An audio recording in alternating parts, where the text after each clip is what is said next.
Okay, all right. Good morning, morning. Charlie, it's Tuesday, yeah? Tuesday, it is. Tuesday. We thank God for life. Gradually, March is still coming to an end. This 20th of March. The employers don't like to hear that. I know, but the employees like to hear that. Don't happy, very happy. No, but Solace is always happy. I mean, I'm a happy person. So she doesn't mind. Who takes care of me? Happy people. Rewind and bring that back again. Who takes care of me? She's asking, look in her eyes. Please. And tell her what No, I'm trying to say that. I want to be aware because I'm not very aware. No, I'm saying that she's fine because even if she goes broke, I am there. That's all I'm saying. You said no. That doesn't translate to what you said. You said you have been taking care of her. Exactly. But but is the father it's periodic. Yes. Yeah. But she doesn't. You're also helping. I'm surprised because she doesn't seem to feel it in her pocket or at all. Anyway, trust guys, you're fine at home, and it's a bright Tuesday morning. Make sure that you're winning. That's what I keep saying. Win, win, win, win. But guys, I was thinking about this and thoughts about the Melcombe disaster, the Circle interchange fire, the gas explosions, numerous ones. And it just crossed my mind. A friend of mine on Facebook as well put it up. And we're thinking, okay, so who has been held culpable for it? Remember the 6 kindergarten pupils that died in Cape Coast, Central Region, someplace. Who has been held responsible for any of those things? Nobody. Who? Absolutely no one. Are we still attributing it to Abeifo and prophecy? Well, the hand of God. I can tell you the latest about the 6 kindergarten kids who died at Jamra somewhere.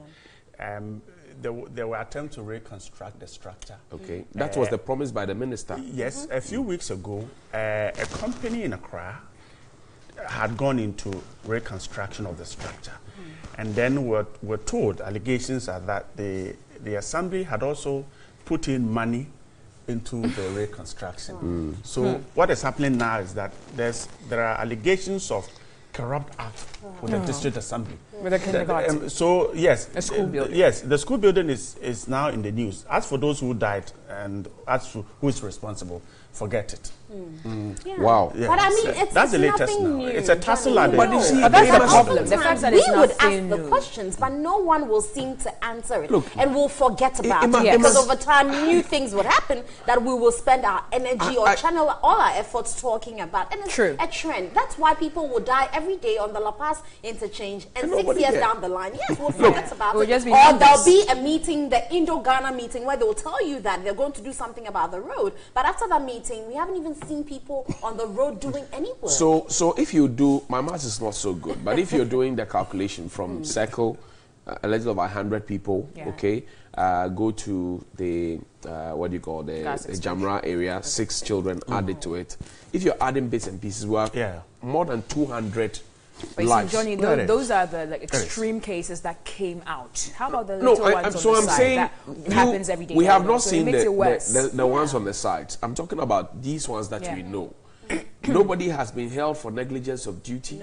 Nope. Nobody has been held for not doing their supervision work. Nobody. Nobody has been held for not ensuring that the right permission was given before something was put up. Nobody. Nobody and all these lives, all these lives, we do not know what they would become.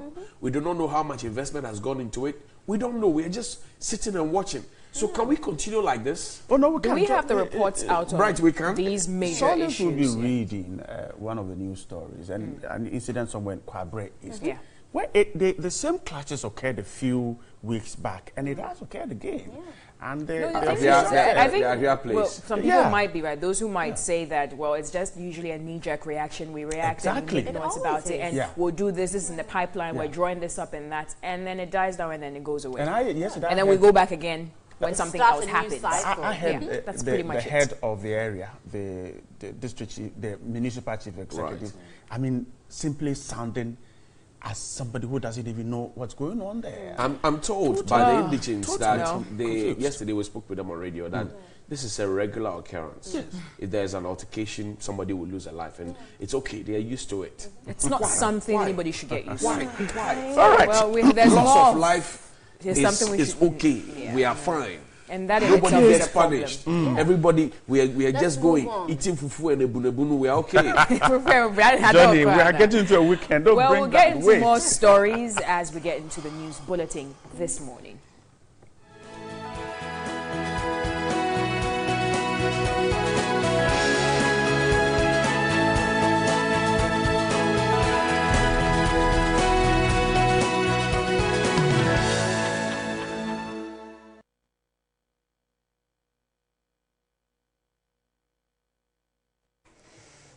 Hello and good morning. My name is Solis Rose Corte. This is Morning News. Let's get into our first story. And one person is confirmed dead and over 48 others arrested following violent clashes between some Zongo youth and residents of Anya in the Ashanti region.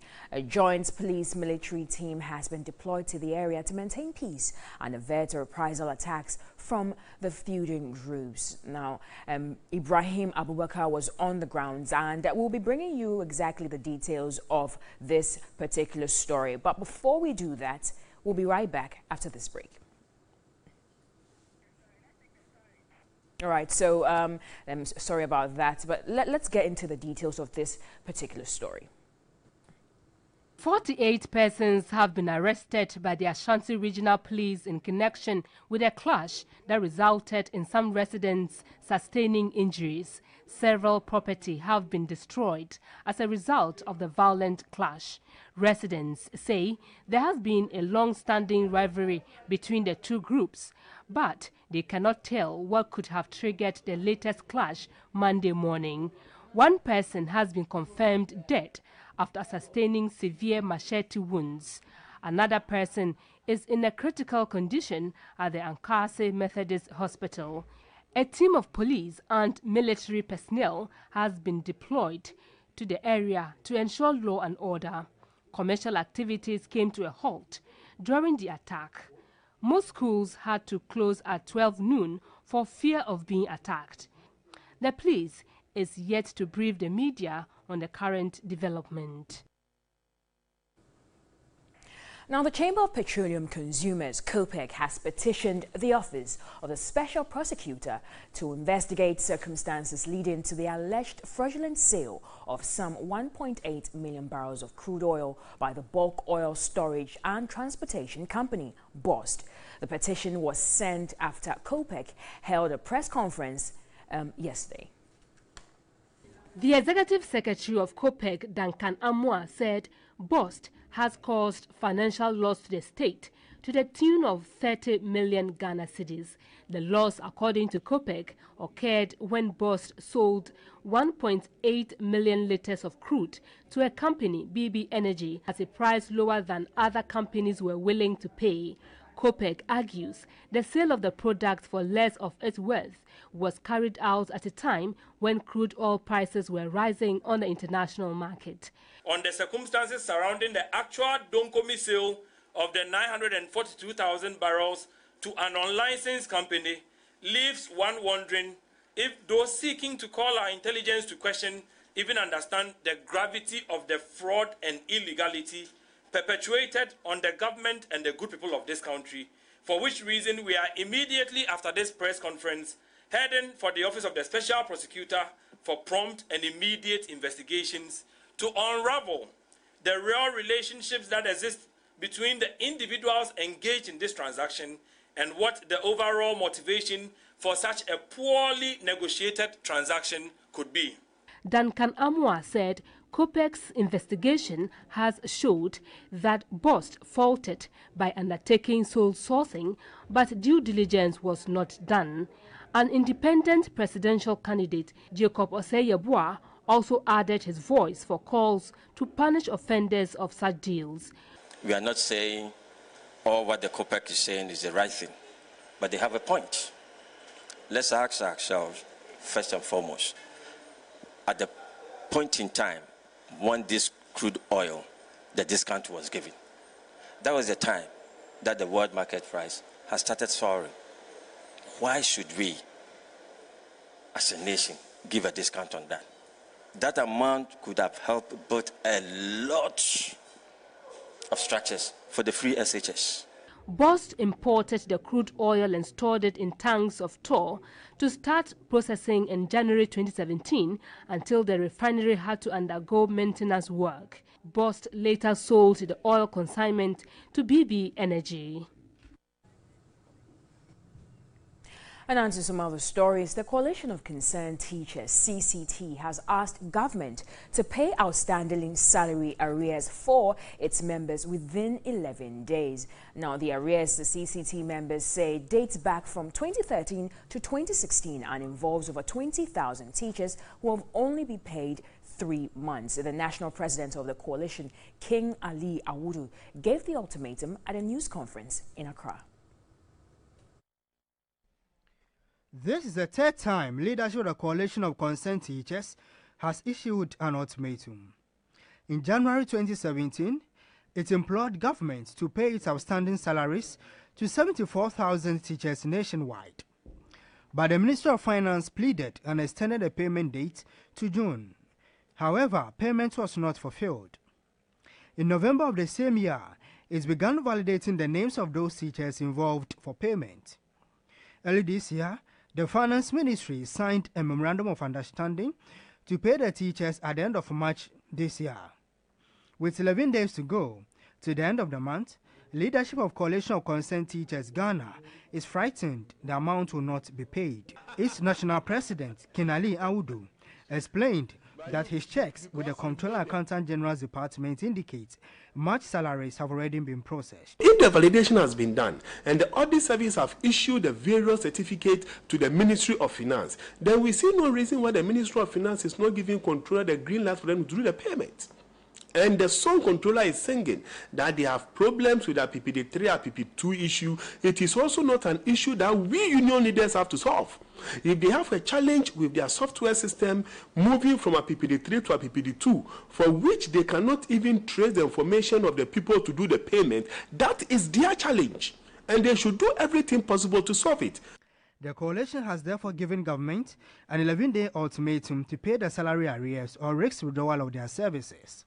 For this particular agreement that we signed for the payment to be made in March, signed by Honorable Abinose for on behalf of government, and Mr. David Ofori Champion for on behalf of the teacher unions, we are not ready for any other extension. So if at the end of this month they don't fulfill this, then we cannot hold the wrap of the teachers any longer.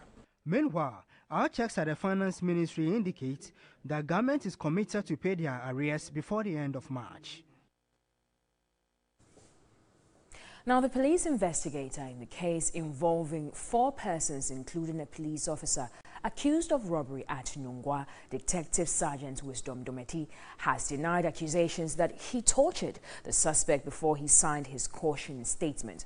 4 persons are standing trial, including a policeman, Lance Corporal Raymond Amegashi, who is accused of being a member of a gang which attacked and robbed a supermarket at Nungwa. Detective Sergeant Wisdom Dometi said when the suspect, General Lance Corporal Raymond Amegashi, was asked to write his own statement, he refused and asked the investigating officer to write it himself. After the statement was written, he, the investigator, made an independent person read out the statement to the accused person in order to authenticate his pronouncements. But lawyer for the accused person, Paul Asibia Bariga, told the court that was not the case, but the accused person said he was not given an opportunity to write his own statement and was forced to sign it later. Counsel for the accused, Paul Asibia Bariga, stated the statement, which was stamp-printed by the accused person, was not done by him willingly, but was forced to do that because he refused to sign. The investigator, Detective Sergeant Wisdom Dometi, said he did not read the content of the second statement. Presiding Judge Aboaje Tando did not take it kindly, insisting as the investigator on the case, he had no excuse to tell the court he did not read the statement. Counsel wondered why the accused person did not show inability to write the statement himself but was done on his behalf. Lance Corporal Raymond Amegashi told the court in a previous sitting he was forced to sign a caution statement which did not come from him and which the court is yet to establish. Sitting continues on March 20. Now, still on the police, the Nungwa police have appealed to residents to support them with closed-circuit CCTV cameras and other electronic logistics to help them combat crime effectively. Now, this is as a result of some of the issues that have been raised in the last few months regarding security issues. Now, the Peishi Divisional Commander, ACP Felix Fosuajiman, told TV3 that the effects of the ongoing transformation in the police service can best be felt if the public plays its supportive role. The Peishi Division of the police service has its share of criminal elements and criminal activities of all kinds. The situation is becoming more complex following the sophisticated in crimes globally. The development has arguably disadvantaged personnel since they are ill-equipped. Almost every police station in the country lacks all the needed resources. Infrastructure, vehicles, protective gears, and even weaponry are all lacking in a large extent. This, the divisional commander for the Kweshi Division, ACP Felix Fosu Agyemang, insisted will be effectively addressed if the public is responsive to its crime-fighting supportive roles. Policing is a shared responsibility. So I want the public to play their role to support police in fighting crime and also support police with logistics. It's also a way of helping police in fighting crime by giving us logistics, vehicles, motorcycles, computers, CCTV camera, all the gadgets that can police use in fighting crime. ACP Fosu Agyemang also reminded the public over its role in intelligence gathering. And you can volunteer information to police when you are alert, when you are vigilant. If you are alert and vigilant, that is where you can detect crime and inform police. If you are not alert and vigilant, you cannot identify any wrongdoing to inform police. So everybody should be alert at all times. The Kweshi Divisional Commander made the appeal when the Member of Parliament for Krowo and Minister for Fisheries and Aquaculture Development, Elizabeth Nafolekwe, presented paints and other items to the division. We are collaborating very well with the police to ensure our own safety. And that's why today we are here to donate some items to the police. Elizabeth Nafolekwe pledged more support for the police and urged other residents to do so in order to make them more effective. Now, the Vice President, Dr. Mahmoud Bawumia, says Cabinet has approved the Right to Information Bill, which will be laid in Parliament, or rather before Parliament, by the end of this week. The bill is expected to ensure transparency and reduce corruption in both the public and private sectors when passed. Dr. Bawumia made the observation during an interaction with a Norwegian business delegation in Accra.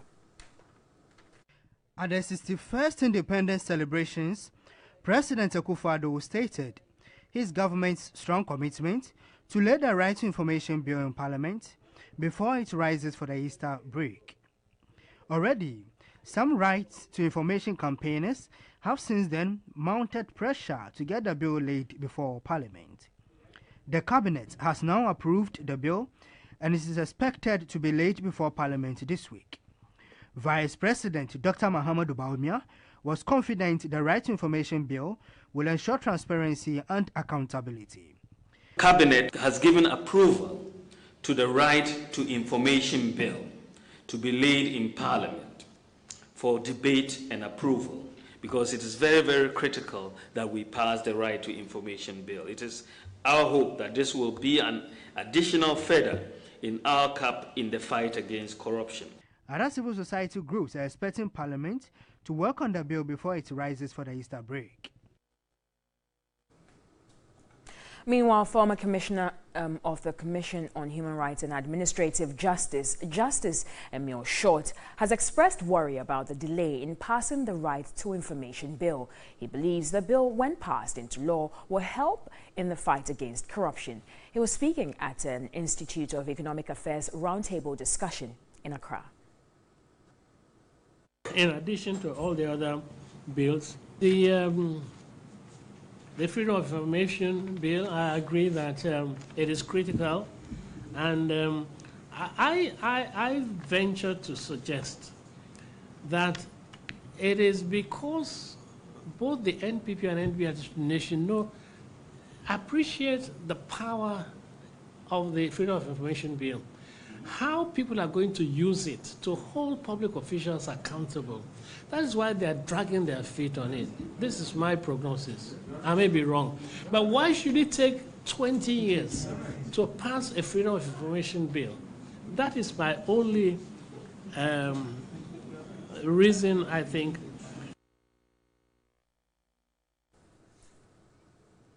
Now, still on this particular issue, a ranking member of the Constitutional, Legal and Parliamentary Affairs Committee of Parliament, Inusa Fuseni, tells TV3 he is doubtful the bill will be passed before the House rises on Friday. I think that the president was not adequately informed of the calendar of Parliament, and that's why on 6th March he said that we will pass it in this sitting. We cannot pass it in this sitting. I have had discussions with the chairman, and we have agreed that when the bill is laid, we will take it through the same procedure that we took the Office of the Special Prosecutor bill through.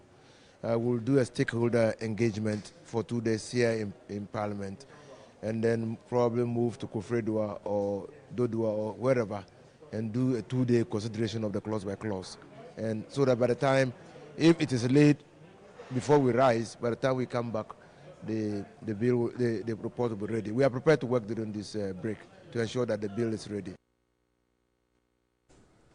And that's all for the news this morning. Don't forget that you can always get interactive with us via our social media platforms, Twitter, Facebook, as well as Instagram. And we're always live on DSTV channel 279. My name is Solis Rose Corte. A new day continues after this. Don't go away.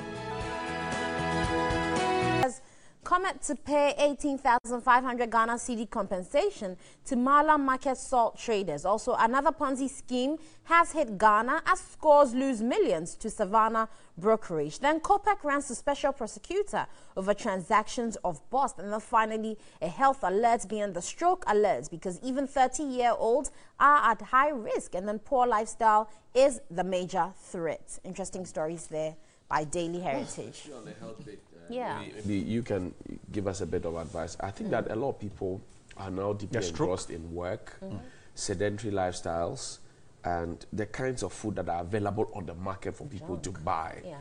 I don't know what you have to say, but you're the doctor here, so we're in your consulting room. It's basically the lifestyle. Yeah, mainly the lifestyle. I mean, before it was known that stroke, or we thought that stroke would wait and happen at the latter ages, because then you have concomitant diseases. You have hypertension and diabetes, which has gone on for many years. But now, even before then, we're seeing them at very young ages, even 20s, 30s, 40s, and you're wondering what really is the issue. But like you rightly said, I think it's the lifestyle. The fact that people are rushing to work, they're not resting enough, they're eating junk, they're not exercising, they're sitting still at their desk right from the time they enter the job up until they close. And all these stress issues certainly are leading to these high incidents of stroke. And thereafter, when you even get the stroke, how they're able to manage themselves after. Because these medications are things you be on for a long time. People don't have the money, or seemingly when they have the money, you don't think it's right to put it into their health. And so it becomes a vicious cycle. But it's really worrying. We have to look at it. Because when you become a stroke patient and you're, you know, either paralyzed on a side, you become a dependent. That other person also loses working hours, and so now it comes back to taxes because you can do nothing. And everything then goes back to hit us as Ghanaians in total, not only a family that has been affected by the stroke. So we have to talk about this whole business of shisha. The FDA says it will ban it somewhere in June. Yes, they're waiting till June to ban it. I'm for it. But shisha, tell us. I don't know, but we see the boys and the girls. Johnny, you tell you what? Smoking it. No, I don't know the health implications. Oh, okay. But you see, go out to any pub, any bar, any club, and you see the boys smoking it with careless abandon. People as young as 22, 19, they're smoking their lives away. And they tell you it's the flavor. I've asked a lot of people why they do that, and they tell me, oh, it's the flavor. And you see, sadly, you may not be smoking the shisha, but you become a passive smoker when you sit down there and people are smoking and they just puff it and you inhale it. It's very worrying, Johnny. Now, I mean, we seem to have copied the, European Western style. And, I mean, they have reasons for it and they are dying. We've known that they've died out of these lung diseases for many years. But I'm wondering why we seem to think it's only fun and it's only fashion. And so we're doing forgetting about the health people actually think, you see, back in the day, a stick of cigarettes, I don't know how much it costs, but obviously shisha is more expensive than a stick of cigarette. People think that when you indulge in those things, then you're affluent, you're rich, you're wealthy, and you have a certain class. It's all lies. It is. I mean, it's similar to smoking cigarettes. It's just that you're sitting in the comfort of a pub smoking. The other worry is that I think there was a tobacco thing that Parliament went through to ban smoking in public places. The LI was also done, and so if you were smoking outside openly, you could be arrested. Now, if shisha is tobacco, how come people could sit in the open and do it? Is it that shisha wasn't considered at that time to be part of to be a tobacco, and so the law did not capture shisha? I keep asking because it's all over. So maybe the FDA and the rest will need to let us know more that what went into that law and why was shisha taken out. Because now if you're smoking in any public place and anybody who is offended can cause you arrest. Exactly. But shisha is done freely, openly, and is it like Johnny said, the young guys feel really big when they're doing it. And see, the whole point is where I go back to the earlier point I made yesterday, that those who import the machine, or if you like equipment for the shisha, I don't know how they call it, but those who import it, the GRA is supposed to know who bought it and where it is going. The main distributor, the GRA is supposed to know. FDA is supposed to know. Everybody, they are supposed to know. But it's all over the place. Who is monitoring? So in actual fact, who is monitoring? The law is not against it. The way it is spread across the country. Right. I mean, I don't get that indication. Yes. I don't get that indication don't either. that the law is. But you see, people are smoking that. People are drinking. People are doing a lot of pork late in the night. People are doing all manner of things. Without the exercise. Without the exercise. You know, I mean, all these things, we're not saying it's bad in totality, but the moderation of it and the fact that if you indulge in it, then you have to work it out so that the calories are burnt. Right. But when you store it and it becomes fat in the body, then you're bound to have these hypertension, diabetes, high cholesterol, and then you're increasing your risk for a stroke. I mean, if you are 30, if you are 20 now, if you are between 20 and 40, and you have stroke, any serious nation will be worried about it. And you see, if you look at the 84,000 people who queued for the immigration enlistment, and you want to equate that to, because they don't have work, they would want to keep themselves busy. I'm not saying all of them though, but I'm saying a larger majority, those who don't find themselves in church, they would find themselves doing this, unproductive. And then you want to ask where they get the monies from to fund these activities, because if they are not employed and yet they have money every night, or if you like every weekend, Friday, Saturday, Sunday, to be buying shisha, pork, beer, and to be, you know, gallivanting with the girls here and there. Is shisha expensive? Oh, it is. I mean, relatively. If you have some 50 cedis. Oh, yes, but if you have 50 cedis and you are smoking Friday, Saturday, and Sunday, so yes, one draw is how much? It's not done per draw. It's done per the combination of what they give you. So. You draw the smoke from the equipment. Yes, so it's not per pass. So one draw maybe will be 50 pesos. Then you can. People are drawing plenty. Yeah. Oh, yes. It's only 50 pesos. So no, but you buy the whole thing and then you sit, you drink, when it's done. You draw. Yes. So then I'm asking, where do they get the monies from? Exactly. Can we link that to the recent spate of armed robberies that we have? A lot of young people, people stealing, scam, internet fraudsters. Can we connect the dots? Is somebody watching? I want to know. But again, you know, even as we're alerting about this stroke increase, I'm also worried about the people who work for companies or institutions pushing for health screening. Right. John, yesterday I had a shocking incident of someone being sent from a particular institution to come for a medical check, and there was no request of labs. I mean, they've given him a form and they said what they want. They just want to know his BP, they want to know his height, they want to know his general appearance. And I thought to him, so I said to him, you need to do the labs, because really, this was an institution that deals with driving, okay, and he's going to be a supervisor. And I thought, okay, so if your HB is low, supposing it's, we don't know. Yes. So one day you're just at work, you fall down, and then the bus, supposing you were even on the bus, what happens to the people you're carrying along? And I was very worried. Do we really understand the health implications when we employ people? Because it's supposed to be a pre-employment screening where you've done almost all the medical labs, then once you're on the job, ideally maybe every once a year is supposed to be done. Then also when you're exiting, and it helps the jobs, because supposing I have a fracture and I come to you and I say it's the job that caused this, I'm supposed to be able to prove that before when I entered this job I didn't have that fracture. When I was leaving, and so if I'm leaving and I have it, then I attribute it. So all these things are important because they have legal implications as well. Very soon, when now the law is rife and people are taking people on to court, these things will become serious. Let's say good morning to Professor Dodu of the Ghana Standards Authority. Good morning, Prof.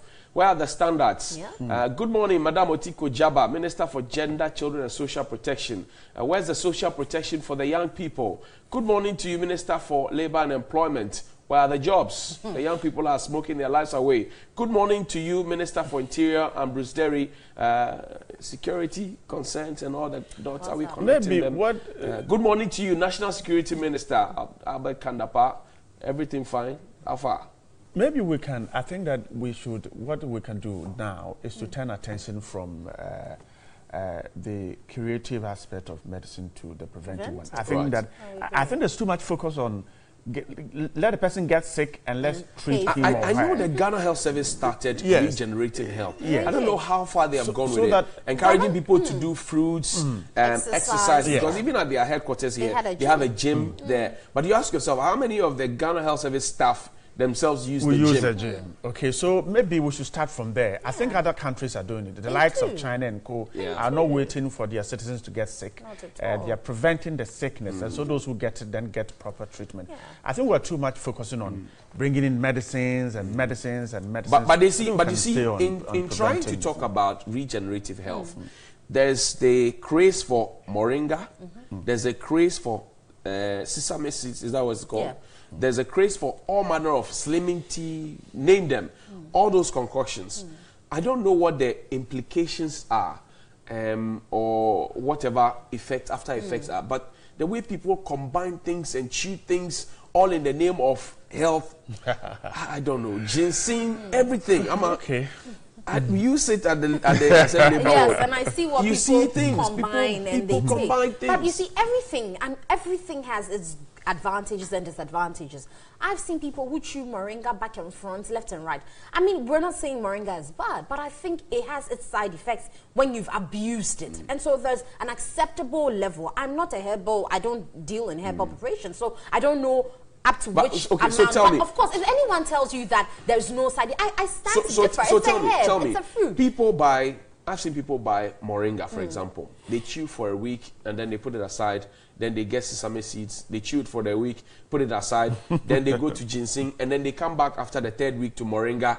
How dangerous is that? Well, that's what I'm saying. I can't say for a fact the dangers imply, but just to think that because it's a leaf or a plant, you can have so much of it. It's a lie, because too much of everything is bad. Everything has to be done in moderation. That's why you won't eat only carbohydrates, or you won't eat only the proteins or only the vegetables. It has to be balanced. And so too much of it then becomes a problem. Maybe also we should have a way of getting people to know how to use these things. I mean, if you go to the guys on the mountain, the what's your name? The Mampon Center for Scientific Research. They will tell you that this is moringa. Drink this, that at this time and that time. So maybe those into herbal preparations should also turn attention to letting people know the, how do you call it, dosage to take, and not to just grab a bottle and start drinking and start day, night, or chewing. Their lives away. So when it is good, but once they get to know what to take and when not to take it, I think we can move. But anyway, we're ranting. We're talking about the president mentioning that we're going to boost the security by increasing the number of policemen we employ, but also they're going to install about 87,000 CCTV cameras nationwide. Where are the street lights? Where are the street lights? That is the problem. Because, Johnny, my problem is if the CCTVs are installed and we don't even have the lights to be able to see the person you are capturing, is it misplaced what would you priority? do with Look, it? even these are professional cameras. After 6:30 p.m., and the cameraman can say, after 6:30 p.m., if it becomes dark, they start misbehaving. You need light. Now, the CCTV camera, by its own technology, will we be capturing silhouette and shadows? Where are they going to be installed? At various places. We are various locations. I'm saying 87,000, fine. Where are the street lights? Where are they? Is it misplaced priority? Things that have to come before those CCTV cameras. Let's rant with George and the folks out there on the streets of Accra.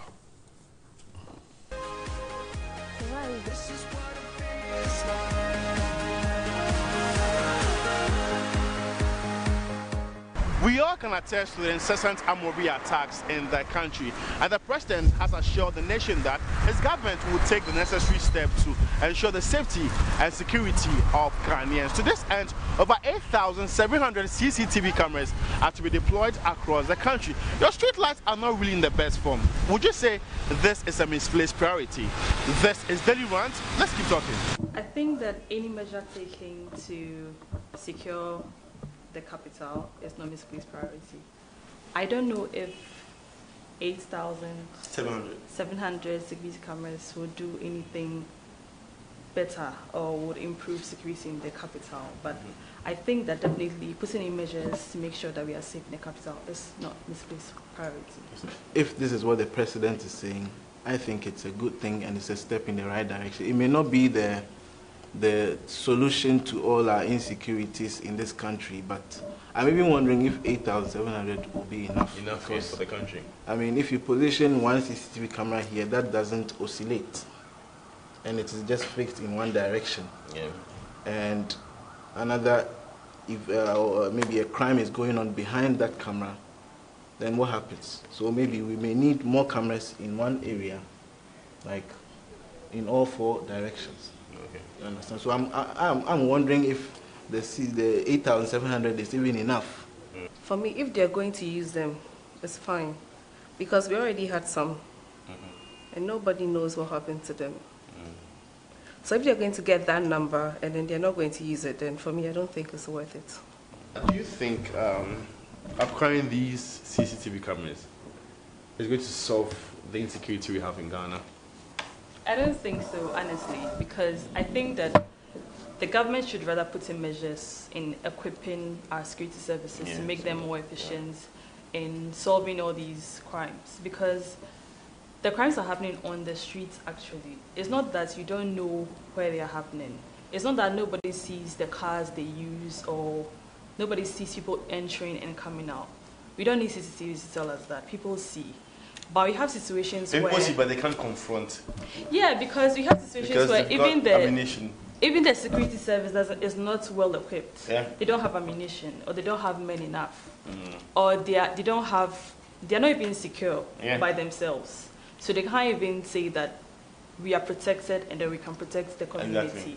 So measures should rather be put in place to secure them and to equip them to make sure that they can do their job better than actually investing in CCTV cameras. Because even on our streets, we have a lot, but they are not working. Nobody is saying that, oh, because they are not working, would rather fix them or see what measures can be put in place to make sure that they are being efficient. We're rather going to invest in 8,700 more. That, to me, I just think is a waste of money. I mean, we all agree that it's not going to end. But you see, one thing that I know in Ghana, or I have observed in Ghana, is that it's very easy to start things, but the maintenance of it is the problem, or is the challenge. And like my colleagues said, we already have some CCTV cameras, even just here, you can see about 4 or 5 of them. As to whether they are working, nobody knows, right? So if they are going to ensure that they will work, I don't think it's a waste of money. Because, I mean, elsewhere where you have the CCTV cameras working, they are helping to solve crime. They are helping to know the causes of certain accidents and things like that.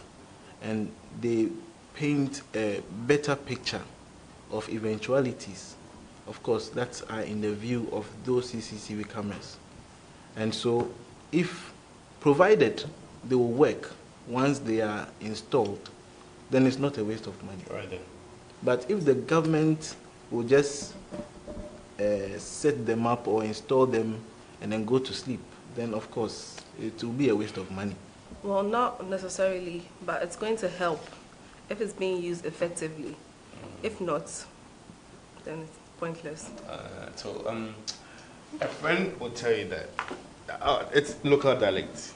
Considering the spirit of, do you feel the same? Like you feel like you're not really secured in Ghana?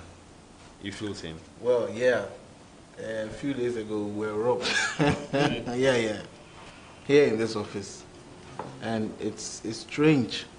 They are still ongoing. I mean, and it is not a new thing. But for me, I just pray to God.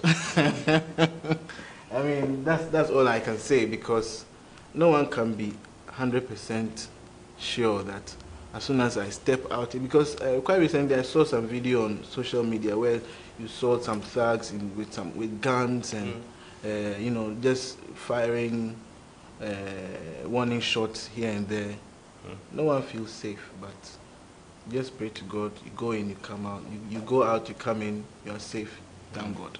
Right now, it's not even about them stealing anything from you, but you are scared for your life because they might do anything to harm you and kill you at worst. So, yes, everybody's scared. I'm scared. When I'm on my way home, I'm scared. If I'm in the office and it's not even late, like you said, we're robbed. So now I'm thinking anybody can come in at any time and do anything to any of us here. So, yeah. Would you blame this on unemployment, the rate of unemployment in Ghana? Because if the devil finds work for the idle hand, and so people who are not working are the ones robbing, so lack of employment. I don't think so, really. I don't think that. I mean, I don't think there's any research to really show that it's the high unemployment rate that's causing the crimes. But at the same time, too, I think that it's because you don't really have any proper security measures. And then in the past, all those who have been arrested or even suspected of committing certain crimes have just been let go. And there's nothing, even if something has been done about it, the public doesn't know. So nobody thinks that it's fearful to commit certain crimes anymore. They think that they can just do it and get away with it. So yeah, I don't think it's unemployment rate. I just think that we have, as a country, let these things happen and then they are ongoing. People steal or people rob for various reasons. I mean, this particular one that came here didn't come for anything. He just needed cash. Did you get it? He got some. You see, because whoever so were it you is involved in the encounter, or they just came here? They came at dawn. Oh, okay. So we came to meet the morning after. Oh, okay. Yeah. So people steal or people do certain things for various reasons. There are some people like the recent one, the man who was shot and killed. Yeah, the Lebanese. The Lebanese. You could tell that it is probably an insider, kind of thing. And another person will go and steal because he doesn't have anything to do. You understand? So I wouldn't say it's unemployment. I mean, what is robbery? People are in suit and tie and they are still robbing, even though they're not carrying guns. You understand? But to say it is strictly unemployment, I have like serious reservations to that. I wouldn't have done CCTV cameras because I think we have. In all honesty, I think that the security services should be more or better equipped. Okay. That's very important. And then when there's any arrests or apprehension, there should be prosecution, because you find a lot of instances where arrests are made and the same criminals end up back on the streets. Like my colleague was saying, we don't have database, or there's no way of actually checking. You've seen videos, you've seen the faces of these criminals, but there's nothing for you to even run it by to see who is this person, where can we locate him? Who is he affiliated to? Where is his family? Is he even Ghanaian? There's nothing. Exactly. So our security services must be better equipped. I think that's what will help us. I think they need to find people who are dedicated to the job and then equip the security service.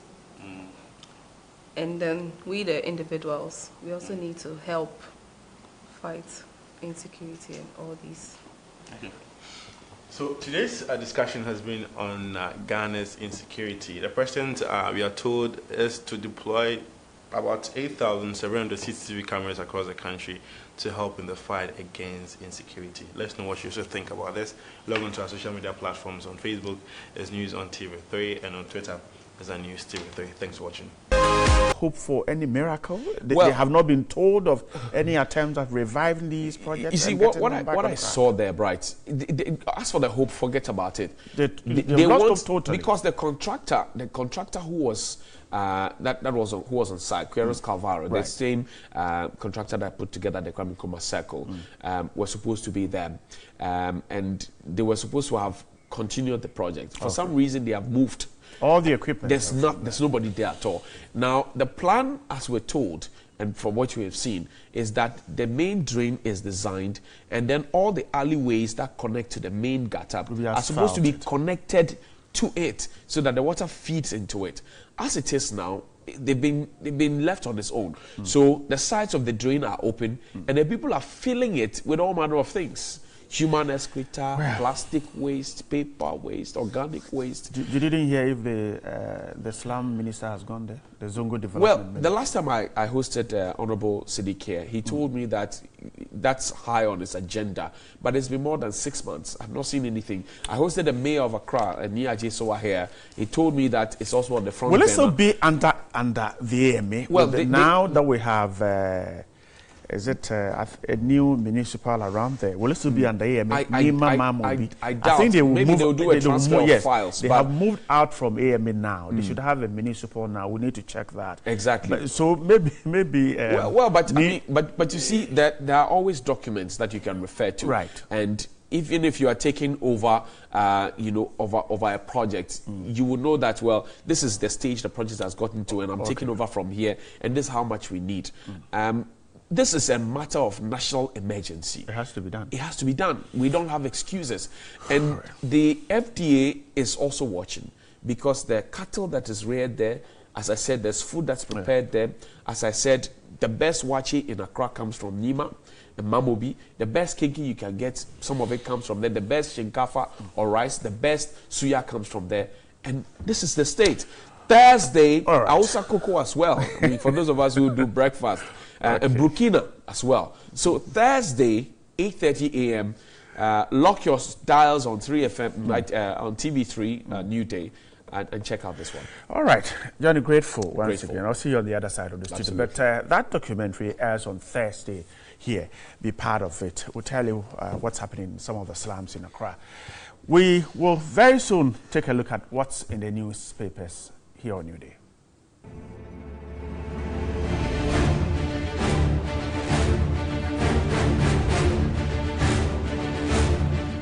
From the lowest points of a project that raised the hopes of the people of Nima and Mamobi so high, Johnny Hughes and the Community Connect team tells a tale of filth, despair, neglect, deterioration, and a ticking time bomb.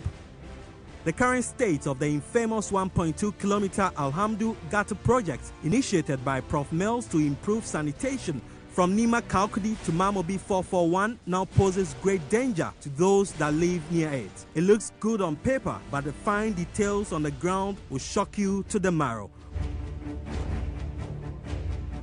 Watch Slums in the City, a Johnny Hughes documentary, this Thursday at 8:30 a.m. on TV3 NewDay.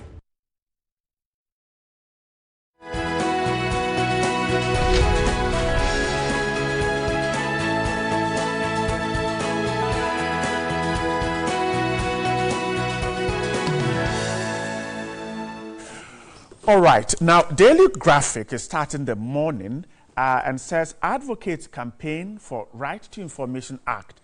That story is captured on page 16. Now, advocates yesterday took a walk around the city of Accra to drum home and put pressure on government to ensure the bill goes through Parliament.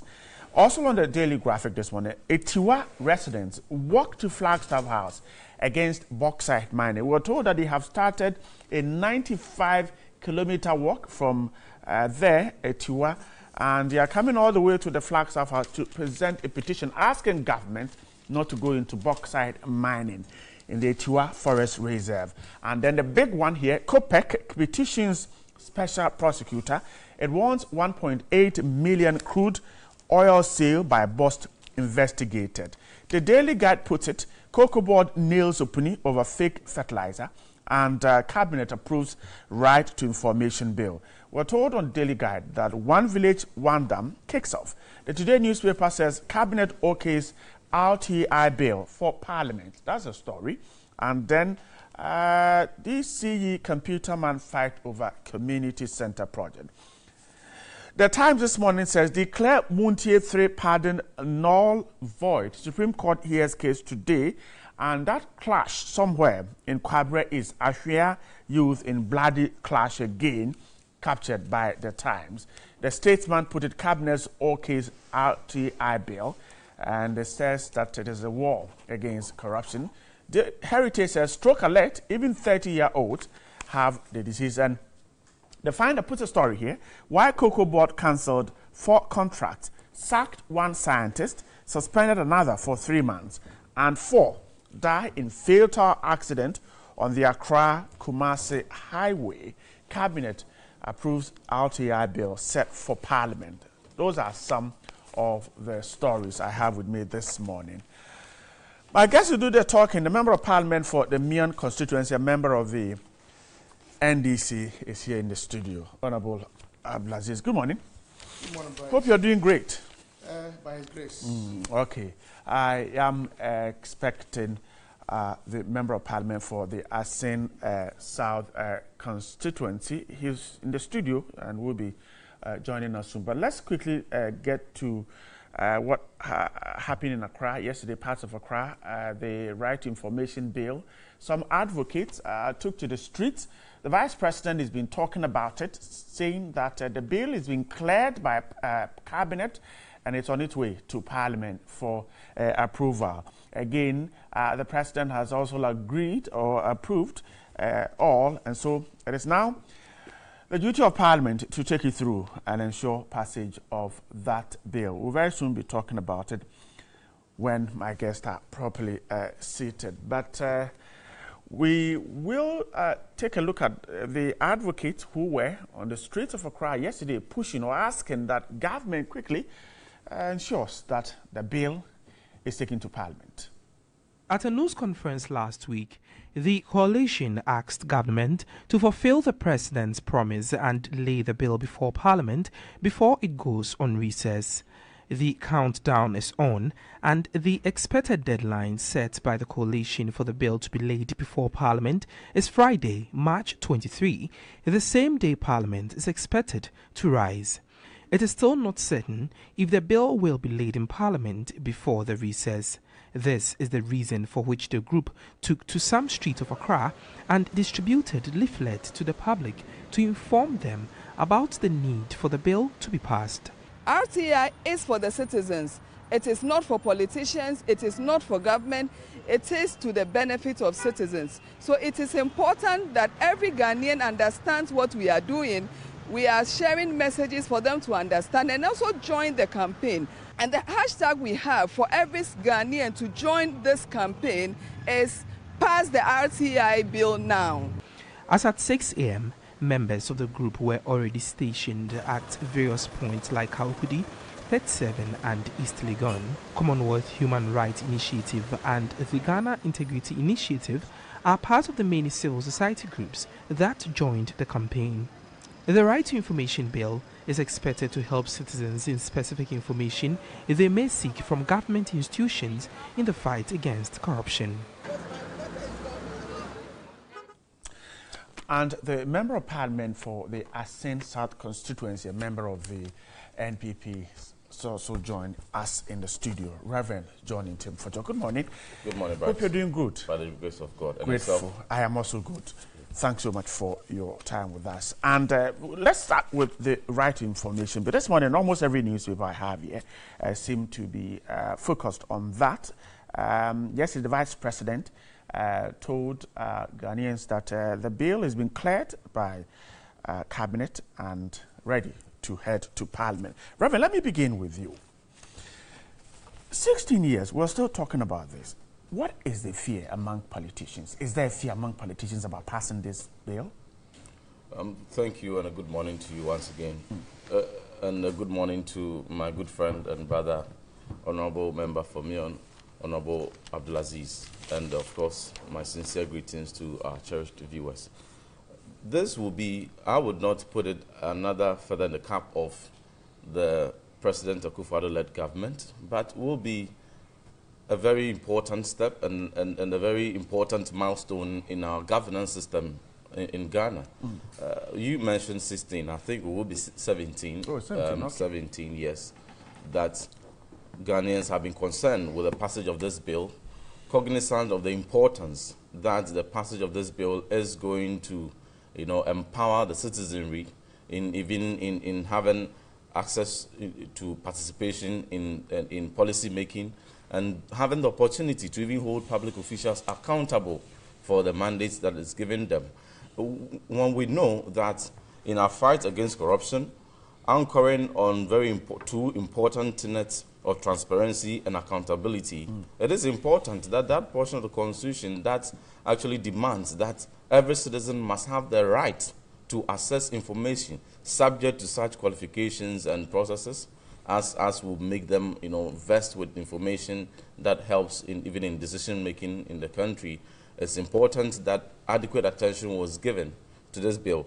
There may have been challenges in the past 17 years. There have been strong advocacy, calling for the passage of this bill, and in unanimity, civil society organizations and governments have agreed that this is important. But there have been some challenges for which, that bill has not been built. There were some attempted introductions or passage somewhere in 2016, which was not done. And thankfully, it has finally been approved by government and it's going to be laid before Parliament. Unfortunately, we are going to be recessing for this meeting come this Friday. So we wouldn't have the adequate period to be able to consider the bill and then subsequently pass it. But then it's going to be late. Does it suggest that it is not important to government? No. It is just, what it means is that it is very important to government, one, and that is why even in the first year, just in the beginning of the second year of the tenure of President Akufo-Addo, adequate attention has been given for a bill that could have been passed some 16, 17 years ago. But if the special prosecutor bill receive that kind of swift action, this is also to fight corruption. If it is important, why couldn't we deal with it? The angle, if it is going to be taken on a politicized angle, that may not, because I even want to refrain from scoring a lot of credit for a party that has come into government, and then within just 13, 14 months, has been able to, take steps approving the bill and introduce it to Parliament. One has been pending for 17 years. We need to give them some credit and commendation. Yeah, now, the timing, I was explaining the timing for you to understand. There are parliamentary calendars, which means that there are certain periods, there are various meetings in a session. A session is the various meetings that we have in the course of the year. And then after a certain period, we go on recess. So when a bill is introduced, it has a certain number of days that it has to go through consideration, consultation, deliberations, even at the committee level, and then before the report is finally presented at the plenary for the whole of Parliament and the whole to debate it and then pass it. Now, because we have just 3 days to go on recess for this particular meeting, what it means is that we have the opportunity as Parliament to refer the bill to the appropriate committee for their consideration. But by the time their reports may be ready, we may not be even in session. So the next meeting, which may be in the next few weeks, when we reconvene, then the processes will continue. The rights, the adequate time will be given for considerations, for consultations. Could what you have just said not have been done some 6 months ago? Could this not have been done some 2 years ago? Could it not have been done some 3 years ago? Could it not have been done some 17 years ago when it was done? So we must appreciate that the commitment of President Akufo-Addo in ensuring that collectively, since the assumption of office by the President, he has taken certain very important steps. For instance, the Office of the Special Prosecutor and certain other very important legislations that are at the heart of mitigating corruption, that are at the heart of heightening transparency and accountability, and that is what good governance tenets are anchored on. So this is a step in the right direction, and it is something that in unanimity, our society, Ghana, we feel ready for it, and it's very important that adequate attention is given. There's been a lot of debate. So I, in my opinion, in my view, will commend highly Cabinet and President Akufo-Addo for attaching utmost importance. If had not taken the political will and the priority given by this government, this would have gone through the rhetorics that over the years perhaps had gone through, for which passage, which was long overdue, had not been seen. So we have come to a point the government has prioritized it and indeed has taken steps beyond the rhetorics to approve it at Cabinet and introduce it to Parliament. And we are very hopeful and very confident that as Parliament, we are going to take all the judicial steps in ensuring that this passage is done, and done so judiciously to the benefits of our governance system. Honorable Aziz, advocates of this right information have hit hard at the president, suggesting that on Independence Day, he promised that this bill will see the light of the day. And yet, in the last week of sittings of Parliament, in your business for the week, this bill is not even on it. And they think that, again, the president is engaging in rhetorics. But the vice president said it has been approved by Parliament. What do you make by Cabinet? What do you make of this? Good morning to you, Bright, and good morning to my colleague and brother, Reverend, and good morning to our cherished viewers. The issue of RTI has been on board for some time now, like you indicated, for about 17 years now. It seeks to give some meaning and flesh to some constitutional provisions. Even the 1992 Constitution itself talks about the right to information of all sorts. But it also requires some laws to be made to be able to guide the process of seeking and delivering such information to the public. The RTI, if passed, would enhance good governance. It would also contribute to our fight against corruption. And so it's a very, very important bill that we all need to support so that it would be passed and passed in good time. Like I indicated, you see, the passage of the RTI, yes, of course, would help in fighting corruption and improve on good governance. But that is not the only panacea to the issues of good governance and corruption. Sometimes when we create an office or a law and we seek to overemphasize the importance of that single law or office, then I have a problem. Just recently, President Akufo-Addo has created the office of the special prosecutor. I'm also aware, it's also on record, that somewhere in 2015 or thereabout, the government of President Mahama prepared and laid before a parliament what we call NACA, the National Anti-Corruption Action Plan. That embodies almost everything about how to fight corruption, the institutional bottlenecks, and how to synchronize our legal regime to be able to fight corruption and improve on good governance. And so several efforts have been taken by successive regimes to be able to improve on good governance and to also deal with the issues of corruption. RTI, why? It has been on the drawing board for good 17 years. I'm sure if RTI was to be a human being, it would have been eligible to vote come next year. I mean, so it is something that we must all pay attention to, started by the government of President Kufuor somewhere in 2001. For the whole of the 8-year period of President Kufuor, it wasn't passed. It came to the regime of late President Mills of blessed memory, to President Mahama. I remember the efforts that President Mahama and the NDC made to pass this law in our last days. In fact, when President Mahama appeared before Parliament for his last sessional address, he urged Parliament to pass the RTI. Of course, there was some politics within the chamber. Myself and Reverend were not members of Parliament. At that time. But we monitored events from outside, and you could tell that for some political reasons, it wasn't passed. What has brought this issue to the front burner today is the comment made by the President of the Republic on 6th of March. The President indicated on the 6th of March that his government was going to present to Parliament the RTI bill and to ensure that the RTI bill was passed into law before Parliament rises. Those were you're rising on Friday. We are rising on Friday. Those were the specific words of Mr. President. Parliament is rising on Friday. In fact, I'm very much convinced that if not for the pressure by the coalition, this bill would not have been brought to Parliament in this session. But has it come? Has the bill? Not yet.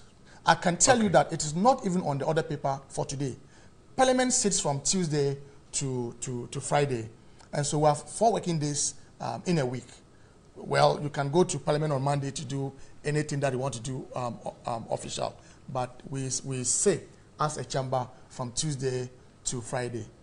I can tell you that even today, Tuesday, it is not on the order paper. I'm just imagining how the bill can be late, either tomorrow, Wednesday, or Thursday, and Parliament being able to pass it into law. That is not. We're told that you're a house of your own. You can do anything. So, assuming the bill gets to Parliament today, can it be worked on before Friday? If it is presented to Parliament as under the certificate of emergency, what it will mean is that we would have to suspend some portions of our standing orders to be able to take it through even within a day. But you see, a bill like this would also require some clause-by-clause review. And so that cannot be done within a day. If you refer a bill of this nature, because when the bill comes to Parliament, all that the Speaker would do would be to refer it to the committee responsible for that matter. In fact, ordinarily, you'd expect the committee to engage the citizenry, to travel across the length and breadth of this country, to engage people, all stakeholders, to be able to have a very solid bill, to inform the passage of the bill into law, so that other stakeholders can be able to make inputs into the bill. If you bring it under the certificate of emergency, that cannot be done. And even beyond that, Parliament as a whole would be required to do clause-by-clause review of the entire bill. And so So we can conveniently say that it won't get passed. It won't get passed. From where I sit, I can't see the bill being laid and passed as indicated by His Excellency the President. And that is what government and the people around the President must take note of, that they must advise the President properly. You don't allow the President of the Republic to go out making such commitments publicly, only for us to realize that either he was ill-advised or was not advised at all. Now, coming to the substance of the matter, I have listened to the Right Honourable Speaker of Parliament also indicate that the right to information must not only be targeted to only state institutions, right. It must also capture private institutions. That has something to do with the state, because government is the largest procurement entity in this country. It interfaces with the private sector, and so the bill must not only be looking at public officials and public institutions, the bill must also be able to rope in the private sector in a way that would improve good governance and deal with the issues of corruption. My concluding remarks, I cannot see the RTI bill being presented to Parliament and passed as indicated by His Excellency the President. At least what can be done, what they can do at their best would be to be able to present that bill. To passage, I have my doubts about it. It cannot happen, and the Vice President must be advised so. Okay. Yeah, Brian, I think, you want to react? Yeah, fundamentally, the point has been already established that as per our timetable, we are rising on Friday. Right. Certainly, we will not be able to pass it, even if it's under certificate of emergency. But it's important so that... the President was ill advised when he said that it will be passed before the House rules. See, one may want to go... In the politics of our nation would have to be singing improvement by the day. And particularly when matters of transparency and accountability issues must be debated in that respect. There are certain petty politics of it which I think we can easily refrain from. Now, the most important thing is the introduction of foremost the approval of the bill, even by cabinet. And that is where policy making starts. That's where policy formulation begins.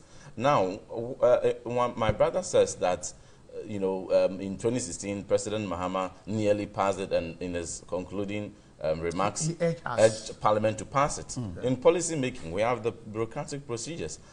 Parliament will be urged to pass it when cabinet, subsequent to cabinet approval, and subsequently laying the bill was before in Parliament at that time. Before Parliament, then you urge Parliament. Oh no, but the bill was there in Parliament at that time. So what happened? Is the House that failed to pass it? Who withdrew? The bill was there in Parliament at that time. Was it laid to Parliament? No, the bill was there. Parliament had already had it been laid to Parliament? Reverend, the bill, RTI bill was in Parliament at that time. Yes. So except that the House failed to pass it. And so what happened for its withdrawal? Well, these are the interrogations. But the point I'm making here is that the bill was in Parliament at that time. So why wasn't it passed? Well, that is for the House. Now, if a party has 8 years to pass a bill, look, you are in the media. You recall the pressure from the media, the pressure from interest groups, the pressure from civil society organizations on the passage of RTI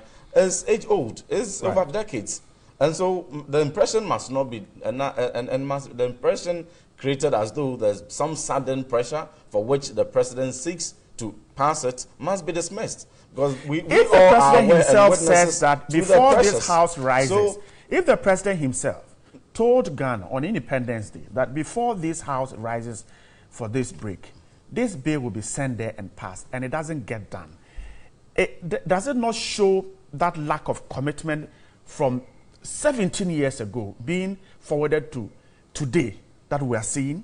Does it not show the same lack of commitment on the part of political leaders? Contrary.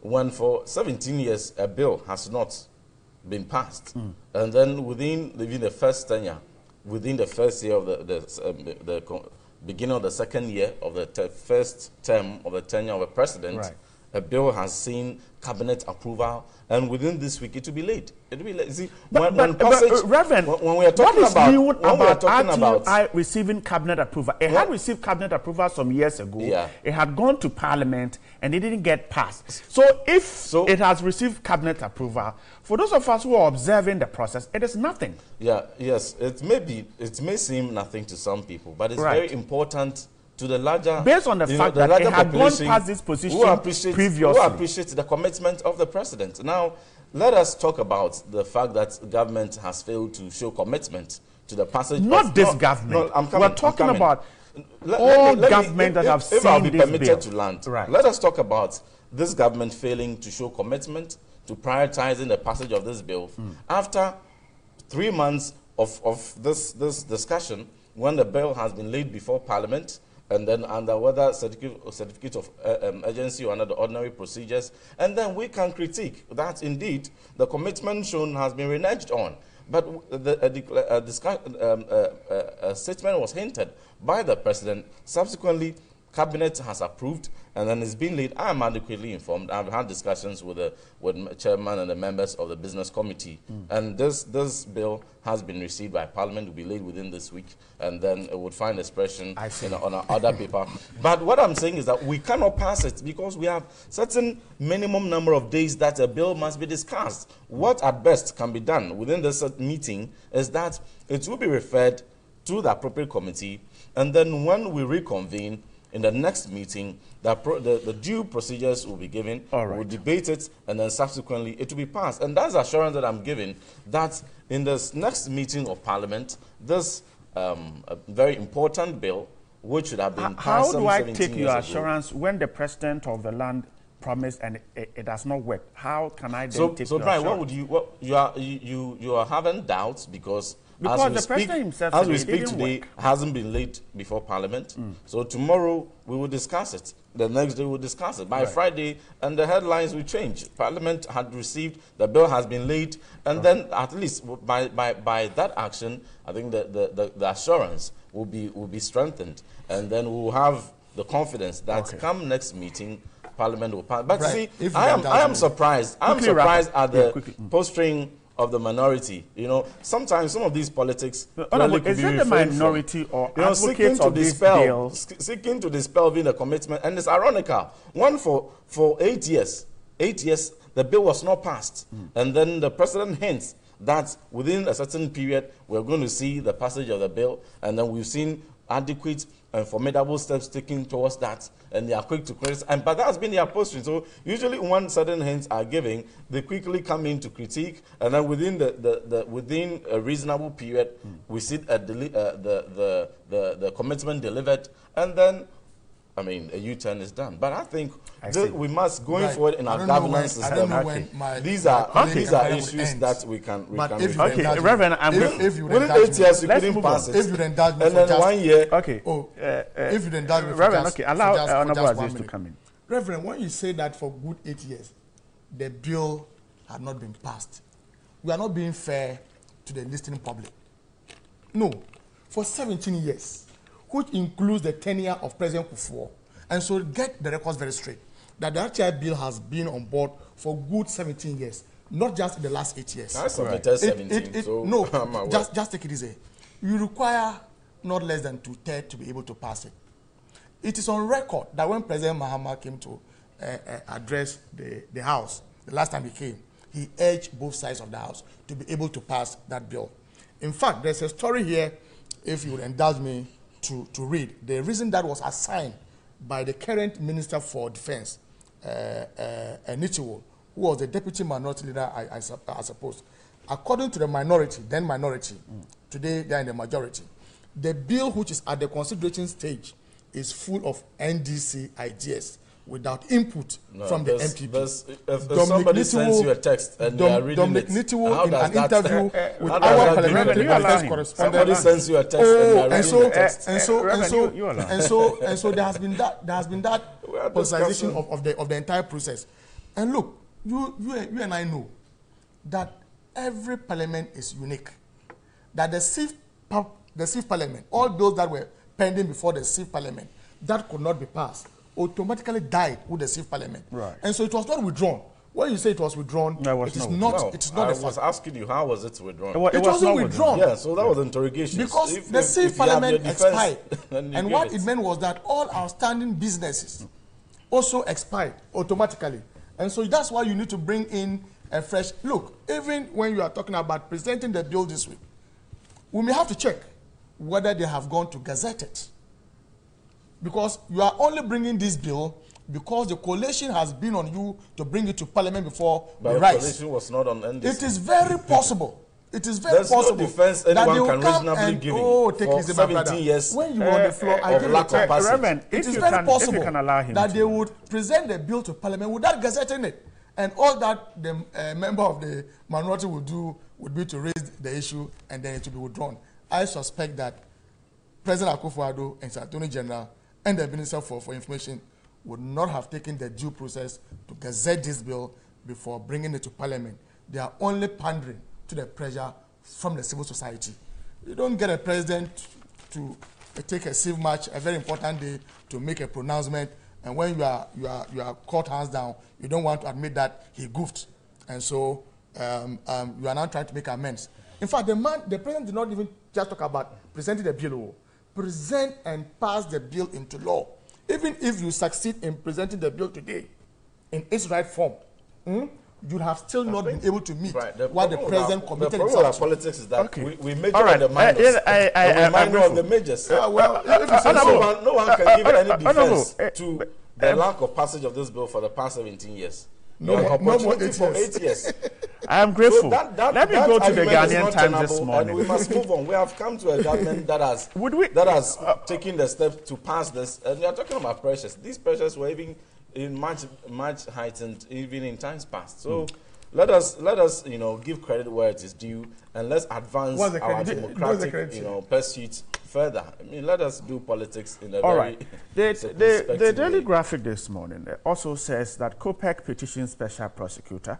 The issue of the alleged sale of some 1.8 million barrels of crude oil by the Bulk Oil Storage and Transportation Company to two unlicensed oil companies at discounted prices does not seem to have ended.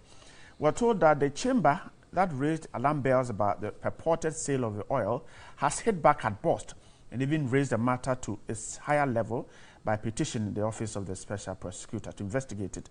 Mr. Dan Kanamwa, who is the Executive Secretary, called the attention of the Office of the Special Prosecutor to the issue and called on the office to investigate the sale and sanction those found culpable in the purported illegality which cost the country, he said, huge sums of money. He's raising certain concerns. Honorable Ntumfojo, let me start again. Now, this issue keeps coming, getting new angles. Now, the chamber is asking the special prosecutor to get involved in this. Perhaps this is the right channel to take this issue to, if we do not agree on what exactly is happening at Bost. Yeah, indeed. I couldn't agree more. And that is the purpose of establishing the office of the special prosecutor. And in the wisdom of President Akufo-Addo, to have appointed such a man who embodies neutrality and fairness, and the most suitable person that could handle the office, to be able to discharge and to be able to see the realization of the purpose for which that office was set up.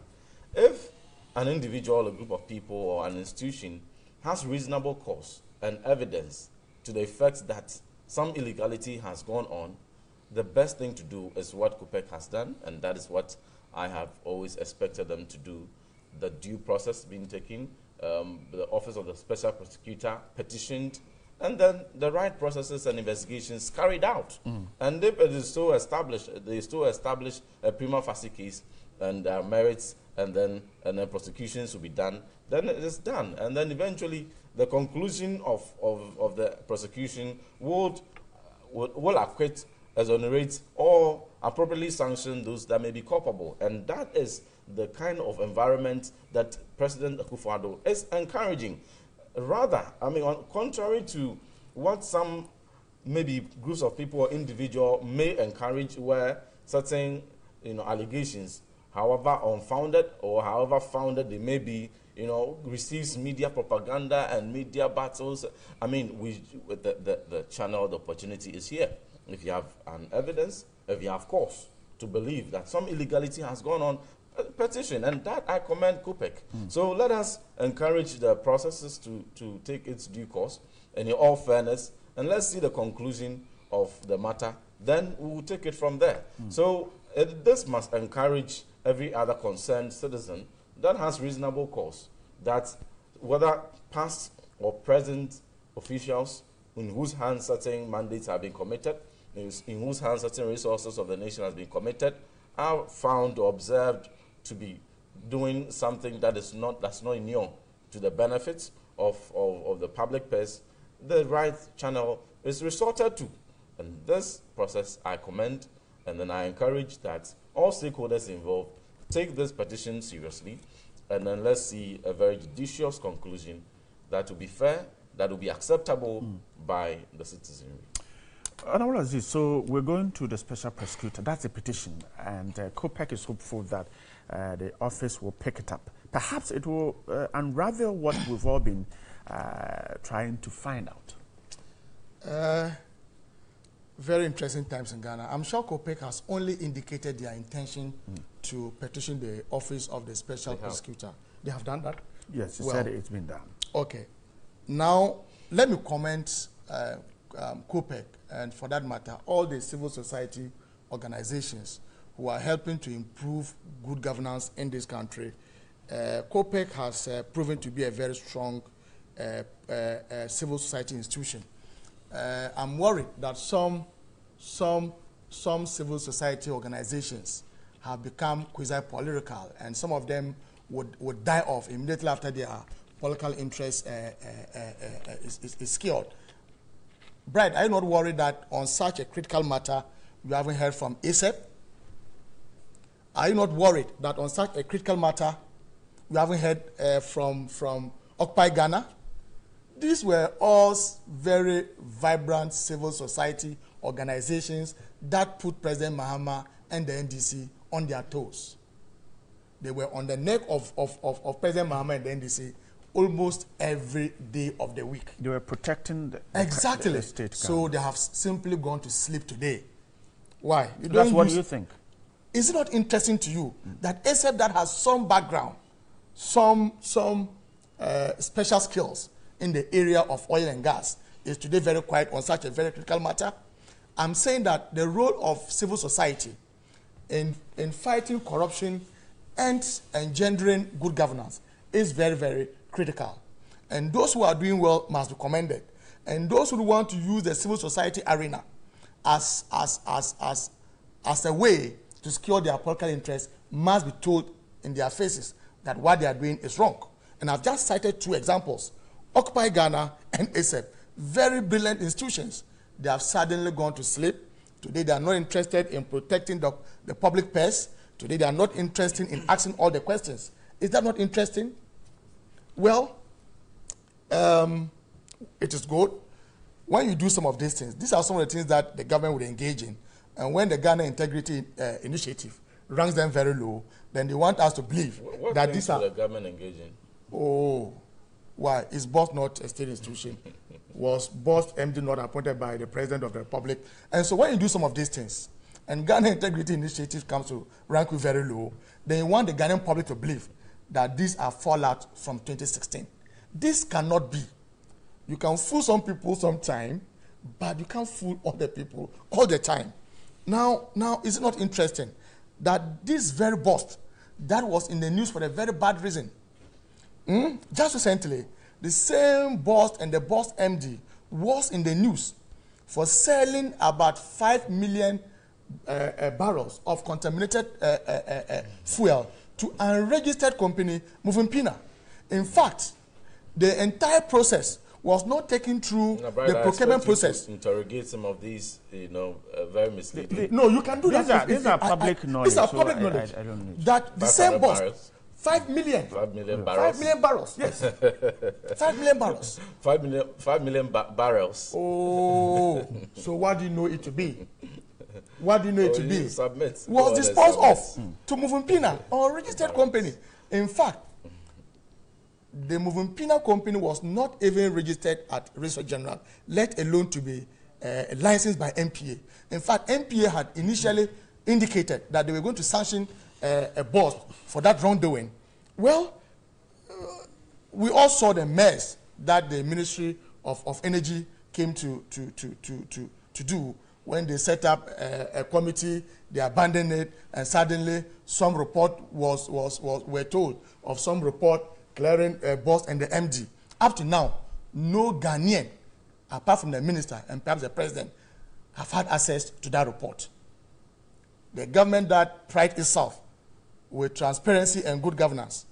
Now, we had Kennedy Japan telling us that Mr. Alfred Obin contributed hugely financially to the success of the MPP, and that he did. In fact, he mentioned, take it easy, my brother. He clearly mentioned some 500,000 support to the MPP towards the last days of the elections, and that nobody could touch him. In fact, he was almost everywhere defending Mr. Alfred Obin. Mr. President himself virtually turned the Flagstaff House into some corruption clearing house, where he came out to clear BOSS and MD of BOSS of any wrongdoings. And so, BOSS and Mr. Alfred Obin have been emboldened. They have been emboldened. Today we are talking about some 1.8 million barrels of crude. Again, to a company that is not licensed by MPA to engage in the downstream of the petroleum sector. Is that not worrying? These are, they remain allegations until exactly they remain as allegations. We are talking about a discount of $2 per barrel. If you are to multiply by 1.8, that gives you about 3.6 million 3.6 US dollars at the exchange rate of 4.5. We are talking of some huge sums of money here, and you think we should not be worried? These matters cannot be politicized. We need answers for them. COPEC have raised very critical questions. In fact, BOSS themselves have admitted to discounting that crude at $2. Which they said is within the law. They haven't told us what law it is. But they themselves have admitted that they discounted the crude at $2 US. If you were to multiply that by 1.8 million barrels, that gives you some 3.6 million US dollars. Is it not interesting that MPA, that is supposed to license BB Energy is so silent? Mr. Alassane Tampuli and the MPA are so silent? Is it not worrying that there's a very loud silence from the Mother Ministry, the Ministry of Energy? Is it not worrying? Is it not worrying that the board of BOST are so silent on this matter? Was it a personal decision taken by management, led by Mr. Alfred Obeng, or it had the blessings of the board? We need to hear from the ministry. We need to hear from Mr. Alassane Tampuli and the MPA. We need to hear from the board of BOST. We cannot allow a government that promised to protect the public purse to take us for a ride in this manner. All right. Well, it shouldn't be surprising to you. Just recently, your Deputy General Secretary, Obre Boahini, am I right? No, Bright. I'm sure you're Obre Boahini talked about their party receiving some 5 million Ghana cedis for their conference. These are some of the sources. These are obviously some of the sources. But of course, he said his voice. His voice was doctored. Oh no, he said he fabricated a lie. I mean, in fact, he said he fabricated a lie. Okay. If you have a general secretary of a whole party, a ruling party, say that I have fabricated a lie. How do you want to blame people from that stock? You can't. All right. Okay. Yeah, Reverend, quick, if you want to react, then we can. Yeah, you know, it's very interesting. When it comes to some of these political debates, there are various styles and there are various, decisions that people can take. But, you see, when it comes to credibility, submitting credible figures, submitting credible information is very, very important and critical to the what we are doing.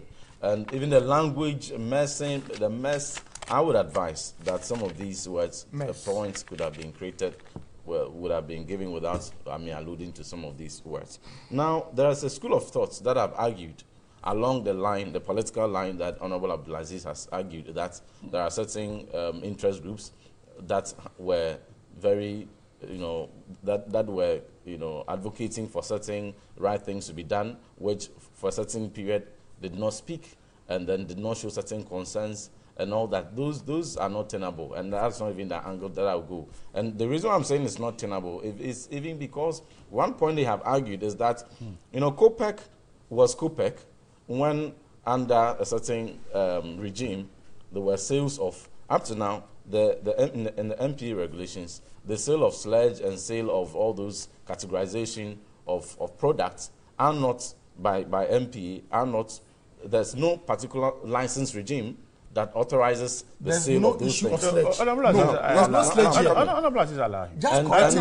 are talking about contaminated fuel. He's making a point. You are lying. Contamination. If you feel, I'll get you the chance. And if I would advise that you listen to the submission, then you can come in with your critique. Go ahead. Sorry. The category of products that fall within contamination, sludge, or whatever name the technical people will call it, there is no license, regime for those sales. So, and they admitted that for that period, BOST sold a certain huge volumes of such products. And so, which were the licensed, companies that those products were sold to over the years? But I don't see some companies. The point that I'm making is that school of thought that is arguing along the lines of Honorable Abdulaziz that certain interest groups should have spoken. COPEC was COPEC in the last 2 years, last 3 years, last 4 years. Okay. So why didn't they come up with some of these concerns?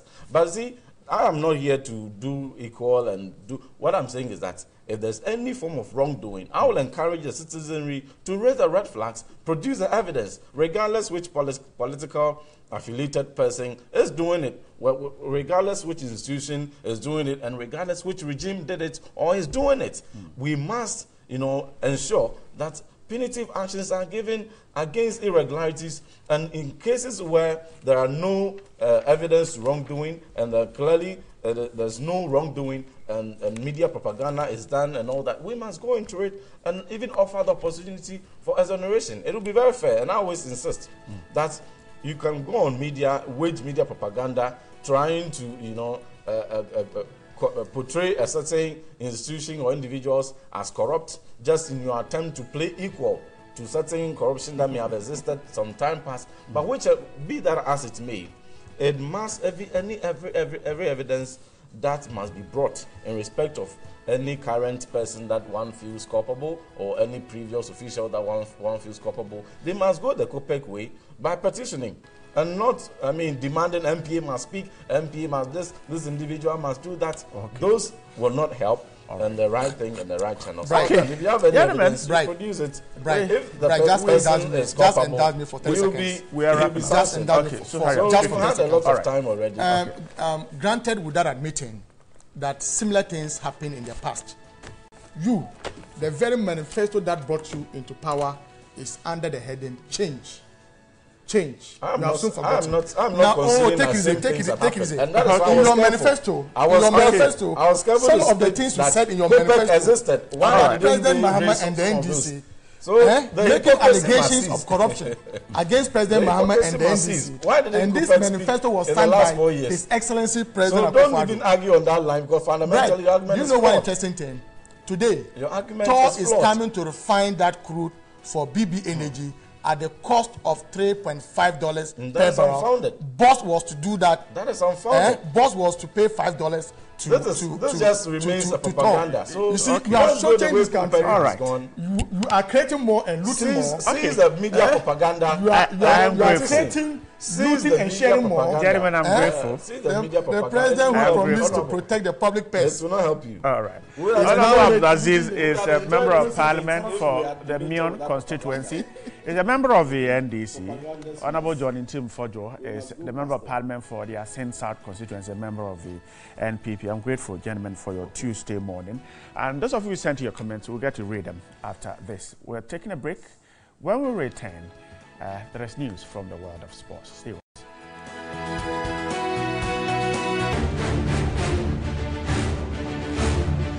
From the lowest points of a project that raised the hopes of the people of Nima and Mamobi so high, Johnny Hughes and the Community Connect team tells a tale of filth, despair, neglect, deterioration, and a ticking time bomb.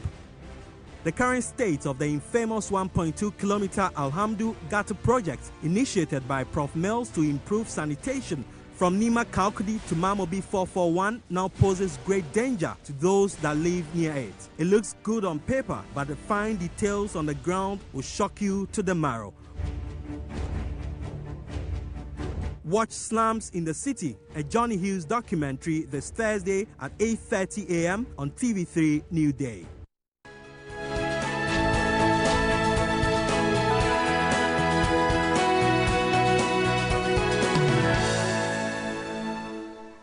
Well, welcome back. So let's talk more about the telcos, because a special one, Glow, of course, is introducing a special product onto the market. And I'm here speaking to Mr. Carter Caesar. He's the head of retail sales at Glow Mobile, and also Shola Mogaji. He's the senior manager for Globacom. Good morning, guys. Morning. Welcome to TV3 NewDay. Thank you. So tell me, I can't mention it because I thought it was a tree word, but I won't spoil it for you. Just tell me about the whole buzz and the new sensation in town coming from Glow. Thank you very much, Nanama. Yeah. Glow Yakata is a new promotion, a prepaid promotion for both existing subscribers and new customers who want to join the Glow network. Okay.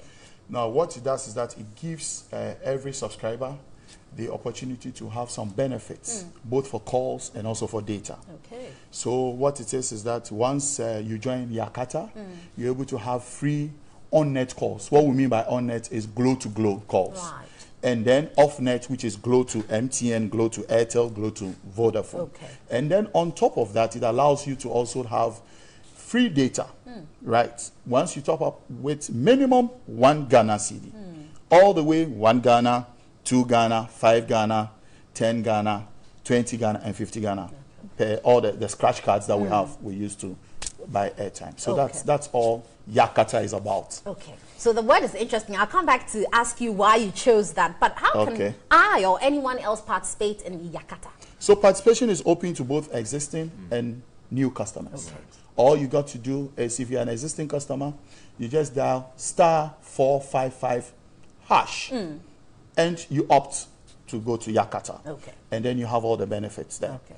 Now, if you're a new subscriber, which means you don't have a Glow SIM, you just need to buy a Glow SIM, and straight away you dial *455#. And then you join Yakata. And then you recharge. You recharge as well. So once you join, you then recharge. Okay. You understand? So when you get a SIM, you have to register it, you activate it, and you recharge. Okay. And then once you recharge, you get Yakata because you've already chosen Yakata to join Yakata. So immediately you get the Yakata, you know. Once it's the *455#. It's instant. Instant. Right. And how do you receive a notification? For notifications, we've made it quite easy. We put together a short code that you can easily dial on your phone. So all you need to do is just dial *124*1#. Exactly. And then you get your notification. Okay. Yes. So it's very easy, like he's mentioned, my colleague. Simply, if you're on the Glow network, you can do it right now as we speak. You can actually just go ahead and dial *455#. You get a notification, and then you are good. Okay. If you're not, what we encourage you to do, grab our SIMs by going to any one of our Glow World shops around town, buy the SIM, register it, recharge a minimum of 1 Ghana, and then, you know, so tell us the validity of the various Yakata promos. Now, well, okay. Yeah, okay. Validities are oftentimes, the way it's been structured or calibrated, it's dependent on the recharge denomination. Okay. For 1 Ghana CD, the validity is 2 days. Okay. For the 2 Ghana validity is 4 days. The 5 Ghana, it's 10 days. Right. For 20, it's 40 days. And if you're going for the all-in-all, which is the 50 Ghana, then your validity is 100 days. Okay, which so is, it's simple math. It's just times two. Yes, exactly. It's pretty much easy. But, So what we do is we encourage you to use up your gains or your benefit within that validity period, because otherwise it will expire. Oh, it just vanishes like that. Well, it doesn't quite vanish because whatever you recharge is still yours to keep. Okay. But we're talking about the extras, Right. where you can have the glow-to-glow free calls, unlimited, and in this case, Glow to other networks, first 3 minutes, also free, and that extra data that you get. Yeah. Right. So what happens if one does multiple recharges? Okay, so what it means is that you're going to get a benefit of the higher validity. Correct. Okay. So if you've topped up 1 CD, 2 CD, and all of a sudden you need more data, you want to do 20 Ghana CD, 50 Ghana CD, you get a benefit of the higher validity of the bigger denomination that you charged. And then for your data, the important thing is that your data accumulates for you. So then you get your data accumulated for you to use. Right. And then your calls as well, I mentioned your free calls, especially to the other networks, also last for the period of the validity. And gets extended. And then it's extended. Okay. Right, you understand? Yeah. Interesting. But as you tell me more about the Yakata promo, because I'm just interested, the wording, where did it come from? Why this whole craze? And then I know Basti the Beast is here, and he's part of your Glow promo. So we'll invite him to also tell me what he thinks about it. But Yakata, where's it from? Yakata is a phrase that is not limited to Nigeria, nor is it limited to Ghana. But what it truly symbolizes is something that is enormous, that is big. Punchy, it's huge. It's an impressive offering. Right. And so we thought we should jump on that phrase and make the most of it. Okay. Yes. So finally now, Sammy the Beast, he's here. Yes. But tell me, what's his, correlation with the whole promo? We feel very excited about having him as a partner on this initiative. Exactly. Bastille is the face of our campaign. Okay. This Glow Yakata brand. He is an accomplished boxer. And like the initiative says Glow Yakata, he has also thrown a lot of Yakata punches. Nice. So now we're bringing a lot of exciting prizes and gifts and games to a lot of our subscribers and those who want to come on board. Okay. So it's, we can see a sync, or it fits quite well into that plan, which is why, he's here to support us on this initiative. Okay, so the Beast, what do you have to say to us? I want to tell my people that Yakata, Glow, is a knockout. Indeed, it's a knockout. It's a huge knockout. A huge knockout there. So, guys, you heard it right from here. TV3 New Day. We've been talking about Glow Yakata. I've been speaking to Carter Caesar. He's the head of retail sales, Glow Mobile. Shola Mogaji is the senior manager, Globalcom. But also, Vanvika is part of this whole Glow promo. Why would you say, do you bring these artists or actors or actresses onto your Glow, platform? Globalcom has been in the business of promoting talents in Africa. I mean, we identify people who have certain skill sets that we think are worthy of celebrating. So we bring them on board and we promote them. We work with them as well. It's a symbiotic relationship, and we've been doing that for years. I mean, it cuts across just movies. We've done a bit of football. We've done even sporting activities. Now we're in boxing. Yes, and it doesn't stop there. In a short while, we'll be doing music, and in a short while, we'll be doing comedy. You know, so there's a lot coming. There's a lot coming, and we're very excited about it. Right. But let's say, of course, Glo has to compete against many other telcos on the platform, but use this opportunity to educate us where Glo is taking its customers as against where you are coming from. Okay, so what I would say is Glo has come a long way in Ghana. We all know Glo. It's a household brand. That's right. Good. We've been along for some time, and then we're back again with another knockout, right? And what we're focusing on is the service experience this time round, to give customers the best service experience. So you realize that we're doing something that no other operator is doing now in the country, and it's not comparable to any other offer on the market. Right. So what I'm encouraging all Ghanaians is to go grab a Glo SIM. We have all our canvassers all around. Our retail shops are all around in the market. We have a very robust retail dealer office, right from the dealer straight to the guys at the traffic light. Pick a Glo SIM, have it activated, and straight away star 455 hash. And opt for Yakata. That's right. And then you taste Basti's knockouts. Knockouts, the punches. Knockout of benefits. But we hope these knockouts don't reach us in the phone. So they come to me in the hospital to have to deal with them. But guys, I have been speaking to guys from Glo. Of course, it's an interesting promo out there. Take advantage of it. They're talking about Yakata. And of course, Basti says it's a knockout. So let's all join and make Glo good in Ghana. Of course, we have more here on New Day. We'll stay right there. You're most welcome.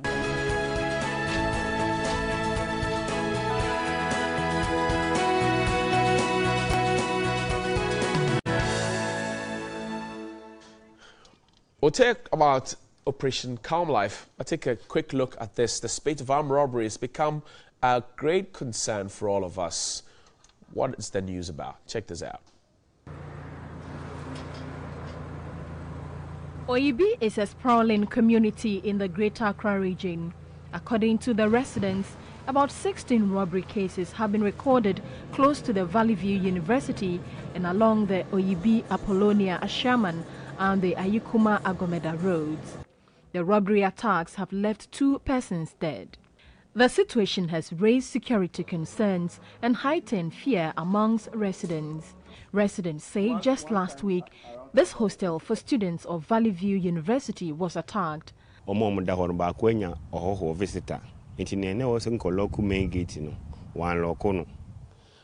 of visitor. Occupants of this hostel were attacked around 9 p.m. The robbers had easy access because their gate was open whilst they had visitors. The owner of this boutique said she lives in constant fear due to several unsuccessful attempts by robbers to break into her shop.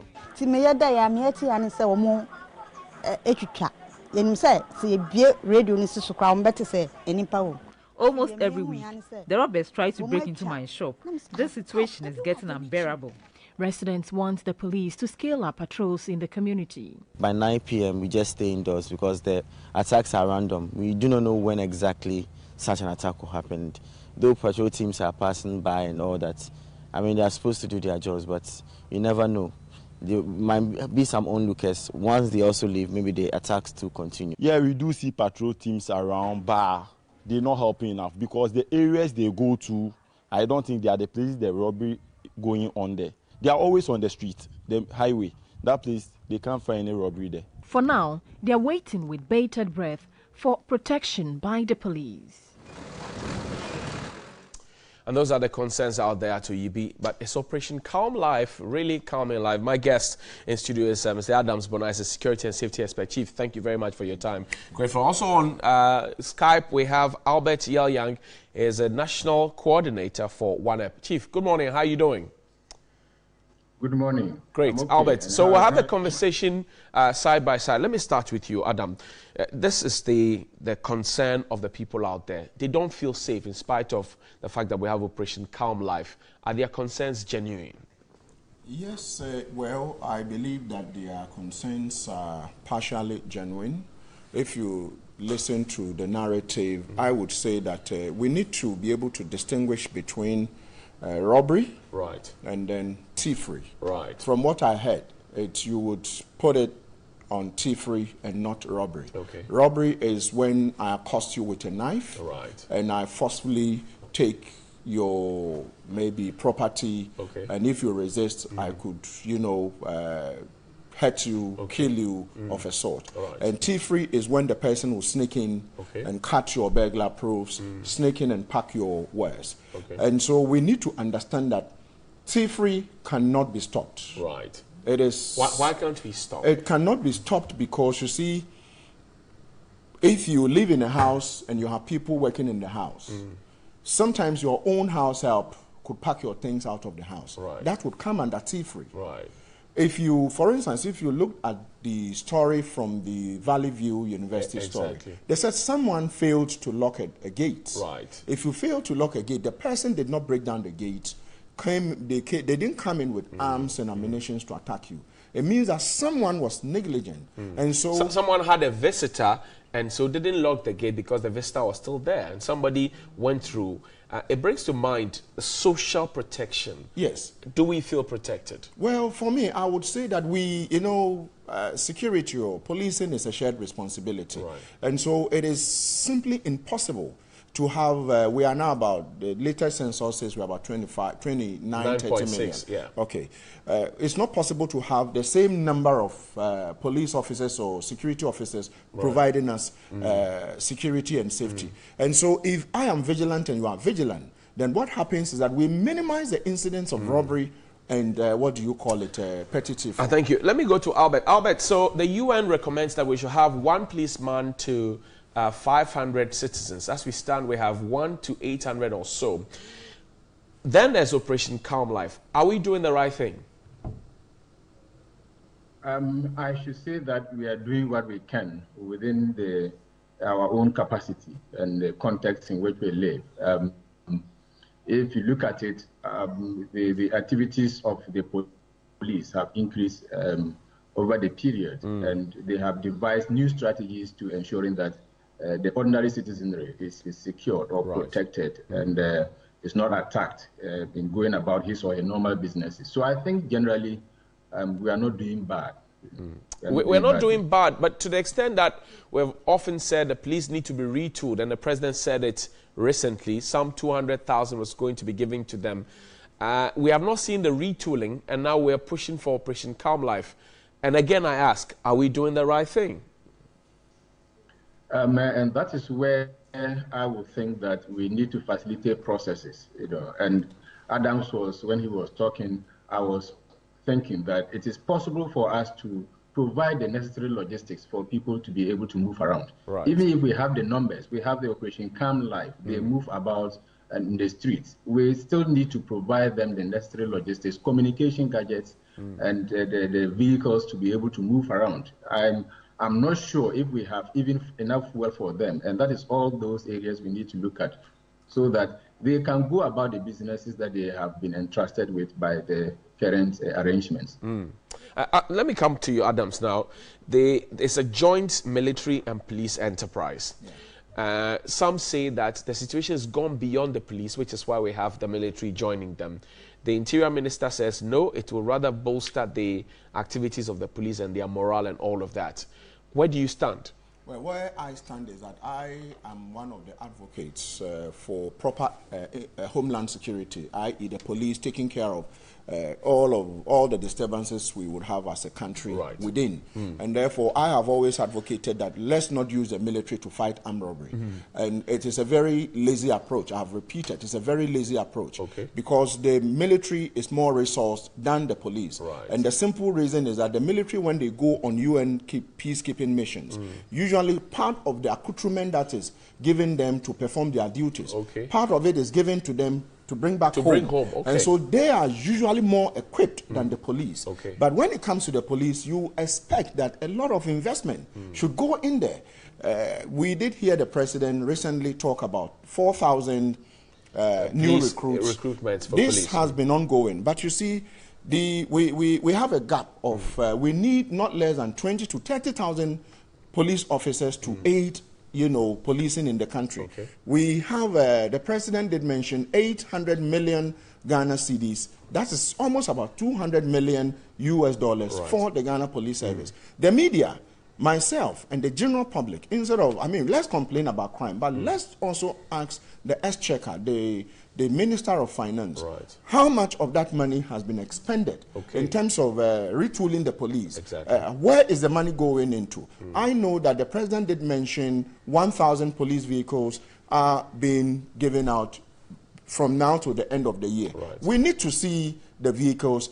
We need to make sure these vehicles are fit for purpose. Most often than not, we have a situation where the vehicle you drive, the vehicle I drive, is the type of vehicles that are given to the police. My vehicle, when I get home at 6 or 7, I park it till the next morning. But the police vehicle or the security vehicle never gets parked. It runs from 6 to 6 the following morning. And so these are some of the things that as a people we need to interrogate. I would say that we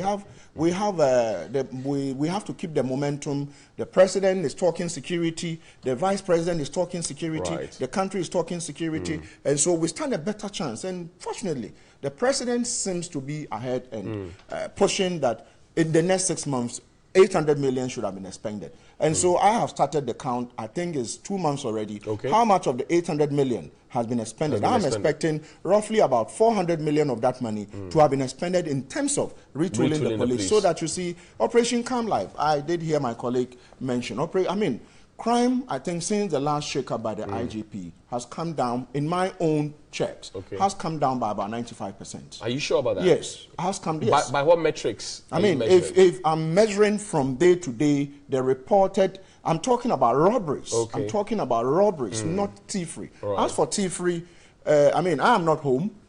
People probably who are working in my house, if I get home and they've stolen my things, that will count as So you stealing. say a little over 90. Let me go to Albert. Albert, let me come to you now. So each time we talk about retooling the police, there's the effort to talk. I think we lost Albert there. But each time we talk about retooling, the talk is about how to give them guns, ammunitions, vehicles, and all of that. Nobody seems to talk about where the police live in the barracks, which is in a deplorable state. The buildings are cracked. I've seen that myself. The buildings are cracked. They are cramped in their buildings, in their rooms. And you see when you go to the police barracks, you see all of them have freezers in front. They don't have space. And that, for you, as a security and safety expert, affects peace of mind. Well, how do they deliver this important national duty when they don't have a peace of mind at home? You see, we still live in a situation where we still live in that the Queen's Regimental Police Force. When I say the Queen's Regimental Police Force, what I mean is that policing as it was brought to us was for quick deployment. But policing in the 21st century, when you go to Britain, who actually brought us this type of policing, you don't have police barracks. We should rather pay the police officers well, motivate them well, let them live amongst us. That way, is that not what the single spine came to do, or it didn't do it? Oh, it didn't really do it, because the truth is that police officers finish police depot and they put them sometimes in kiosks, various places that one would say are not habitable for a normal human being to perform that serious task as a police or security officer. And so I would rather urge that the payment should be good. But of course, payment should come with some benchmarking. Exactly. It should come with some benchmarking. And I say that because if you go to Britain, I'll put it on record that last year they made £1 billion British pounds out of people breaking the law. And you are taxed, as a police officer, you are taxed to arrest people. Your KPI says arrest people, let's make money so we can use it. Over here, we have police officers who go to only sit exams and they get promoted. Over there, it is not that way. The KPIs, like you did mention, There are several things that will let me toss this question to Albert quickly, who joins us. Albert, welcome back. And I was asking the question that, look, oftentimes when we talk about retooling, we talk about how to give them guns, ammunition, vehicles, and all of that. Nobody wants to talk about where the police lives and how unwell they are paid and all of that. What do you think? How can they perform that duty if they don't have a peace of mind? I think that the governments of Ghana over the years have been trying to improve the lives and the working conditions of the security services. And I remember even at a point, Ghanaians were complaining that that is when it became public that they were receiving certain amounts of salaries. You know, but that notwithstanding, I think that it is important to continue to look at where they live. If you look at it, very often the security personnel themselves have been attacked even at their homes. Right. And Adams was talking about stealing at homes. You know, and this has happened to the security personnel themselves and their families. A number of them have even been killed at home. That tells you that even within their premises where they live, there is no security. So how do we ensure that they have proper security, first of all, to have the peace of mind that you're talking about, to be able to go about their normal businesses and protect all of us. Otherwise, it becomes very challenging. I would have also loved that we talk about how we prevent some of these occurrences. The SOOPs are very important, and I think that periodically these should be sustained. But we also need to look at some of the factors that are influencing these. We have the use of shisha. Is used at drinking bars. You have these criminals who go there and take them, and then it makes them very confident. They have the feeling and perception that they can, engage in criminal activities. Then tramadol is one of them, where they lace the drug with other substances, drinks, and it gives them a certain perception of goodness and confidence.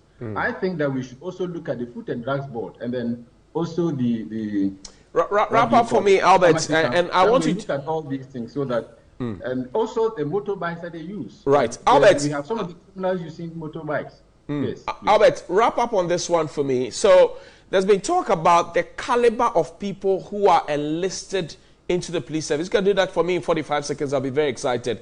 How does that fit into the theory of Operation Calm Life, where we've had police personnel caught right pants down in the thick of crime? 45 seconds for you, Albert. I think that the police service is a human institution, and like in all other institutions, you always find some people not deserving to be there. And but I would suggest that there is more scrutiny in the enlistment into the service. You will realize that some of them are normal people, and they have become community members before becoming the police persons. And obviously, if they were already criminals and have the linkages with the criminals, then they will continue to work with them even when they are in service, and forgetting that they are now within a certain domain. Thank you very much. Albert Young is National Coordinator for OneUp, has been on Skype. But I'll wrap up with you, Adams Bona, Security and Safety Expert. So what's the forward march? We have had a conversation, but where are we going? Well, if you ask me, I would say the IGP. 30 seconds, that is. 30, okay. We should, the retooling, we have to involve the police officers themselves. The IGP has brought back the special branch, which is the intelligence unit. And because of that, most of the people who perpetrated the recent crimes have almost all of them have been arrested. And I'm told yesterday, 2 of them who were not confessing, as at last night, my information was that they have confessed to how the whole thing was hatched. And so I think that we need to continue the conversation and make sure the 800 million in the next, 4 months, we've done 2 months, everything is suspended. And I hope that, Johnny, yourself, you guys wouldn't relent on your odds to get this. No, we will follow this. But I thank you very much, Adams. But I'm grateful, and also to Albert Young, National Coordinator of ONEP, for joining us on Skype. We're trying to get in contact with ACP David Eklu, who's Director General of Public Affairs at the Ghana Police Service, but we couldn't. Technology didn't allow us. I thank you very much for your attention this morning on TV3 New Day. Bright, Amma, and myself will return tomorrow. Of course, news on the side. George Queening, Solis Rosquote, and sports. Please, thank you very much and enjoy yourself. Happy birthday to Mr. Joseph Reed. It's your birthday today. iPhone Information System, it's your birthday today. Happy birthday to you. If it's your birthday, enjoy your day and be good. Top of the Tuesday morning to you. Have a great one.